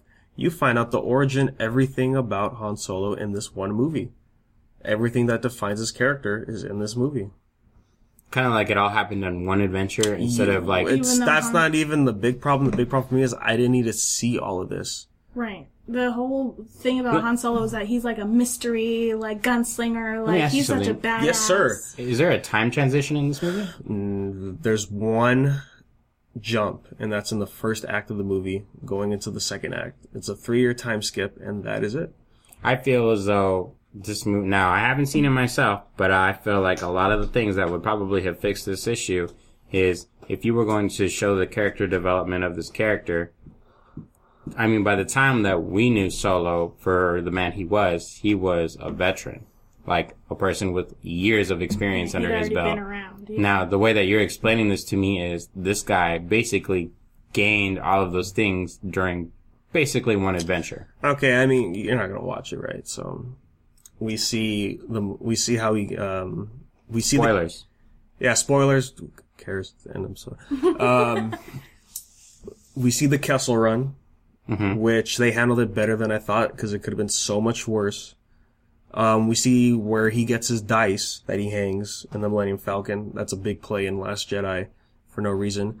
His blaster, right? Which is a bothersome part because I'm like, he could have gotten any blaster from then into New Hope, but no, they're like, no, this is the blaster that he has. This is his handy Right. dandy notebook. The card, we see the card game that when he beat Lando to win the Falcon. We see how he met Chewie. And then, this is also the same movie where he learns to shoot first. Because he shoots first in this movie during a crucial part. Yeah. Yep. Okay. Yeah. Yeah. I'm just gonna leave it there. Solo. Yep. Star Wars film. Yeah. There's a lot of dumb stuff in there. There's only one good scene. It's when Han is... so were you you- learn how Han gets his last name. And it's the dumbest shit ever because it's supposed to be an analogy and nobody cares. So were you always Team Han shoots first, or Well, I mean, that's the canon. So, But no, it's not. you don't want Han to shoot first? No. But I that's don't his feel whole, like that's it's his in whole his character. that's his whole character. No, I don't That's feel. Harrison Ford's character. That's Harrison Ford's That's character. well, he is Harrison Ford. No, he Yeah. is not. Until Harrison Ford doesn't care He's to a play Han Solo fucking anymore. doughboy, is what he is. Who, Han Solo? No, the actor who plays Han Solo in Solo. He's a fucking doughboy, and I hate him.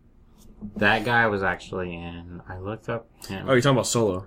Yeah, I Yeah, looked yeah. him up, and his discography is. He was like. He's in not a lot of notable movies. There was one other movie that I know for sure that he was in. My phone's about to die, so. I don't know. Yeah.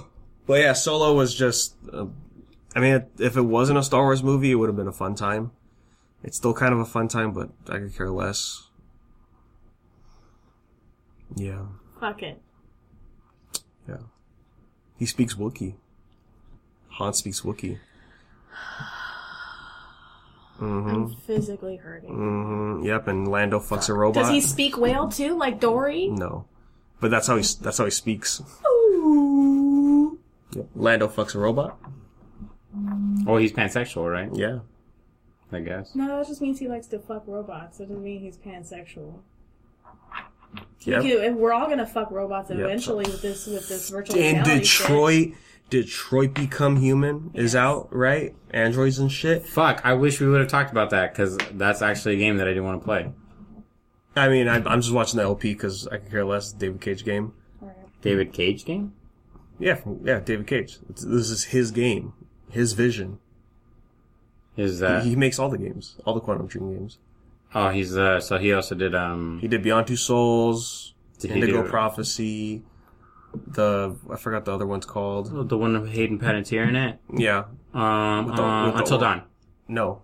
No? He didn't do Until Dawn? That's not does Quantum that- Dream. That's So does different. that mean that we're all gonna be pansexuals if we all start fucking our virtual reality sets? No, our so little Moe so there's girls? androids, right? And there was a magazine that you could pick up and you read it, and it says the results are in. Men like sex with androids more than real women, and I'm like, that's it. That's the future. That's the future. That's how we gain population control. Finally, Gang gang. just fuck the robots instead. That game is something else. That's fuck, man. That's. I gotta check that out. I'm gonna Yeah, check we'll out the check it LP. out. You here watching Two Best Friends play it? I am watching Best Friends play. Yeah. Oh, they're not. They don't go by Two Best Friends anymore? Because there's 4 of them now, right? No, there's 3 of them. Only 3? Well, they go by Super Best Friends. Super Best Friends. Super Yeah. mega awesome. But you just. Are they still on the Switcher, or are they on... Yeah, Stone Switcher. Okay. Yep. Right? Yep. Sounds like something I'll do while I'm waiting for the rest of my clothes to finish. Alrighty, well... Get the fuck out of here. Yeah, I need to go to sleep and cook and in that order. In that order. Yeah. No, you gotta cook in your sleep. Yeah. Thank you all so much for attending another episode of the Unversed Podcast. We don't really have a cordial way of saying goodbye anymore, so Well, we never did. You I don't gotta think. send in your Powerpuff Girls fan theories. No, and please. then just him will Do give the you thing. nightmares. Hit That's the all I gotta say. buttons. Hit the buttons. It Smash that like never button. really bothered me when I watched Smash the show. that I subscribe mean, like, button. think about where he comes from. That's where I'll start fucking with me. Plus, his voice was just really weird. Oh yeah, because it's even when they it's him. You know when they say it like that. Hello. You do it perfectly. Thanks, babe. Thank you. He reminds me of what's his name from fucking My only thing is, why did you have to give him a fucking Cat claw Dog. hammer? what, the claw hands. Yeah, the claw hands. He's And a a lobster. tutu and high heels and like Dracula, fucking Vegeta hairline. Like, you didn't think any of else that was all bizarre. The claw hands were the most. I was That's just like, kind of I've how do never- you grab things? I don't even know what kind of demon You that would don't. represent. His dick is just like minced meat. What? dick? Yes. Yeah. Okay. No, we're done. Alright, peace out. Yeah, we're done.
tears.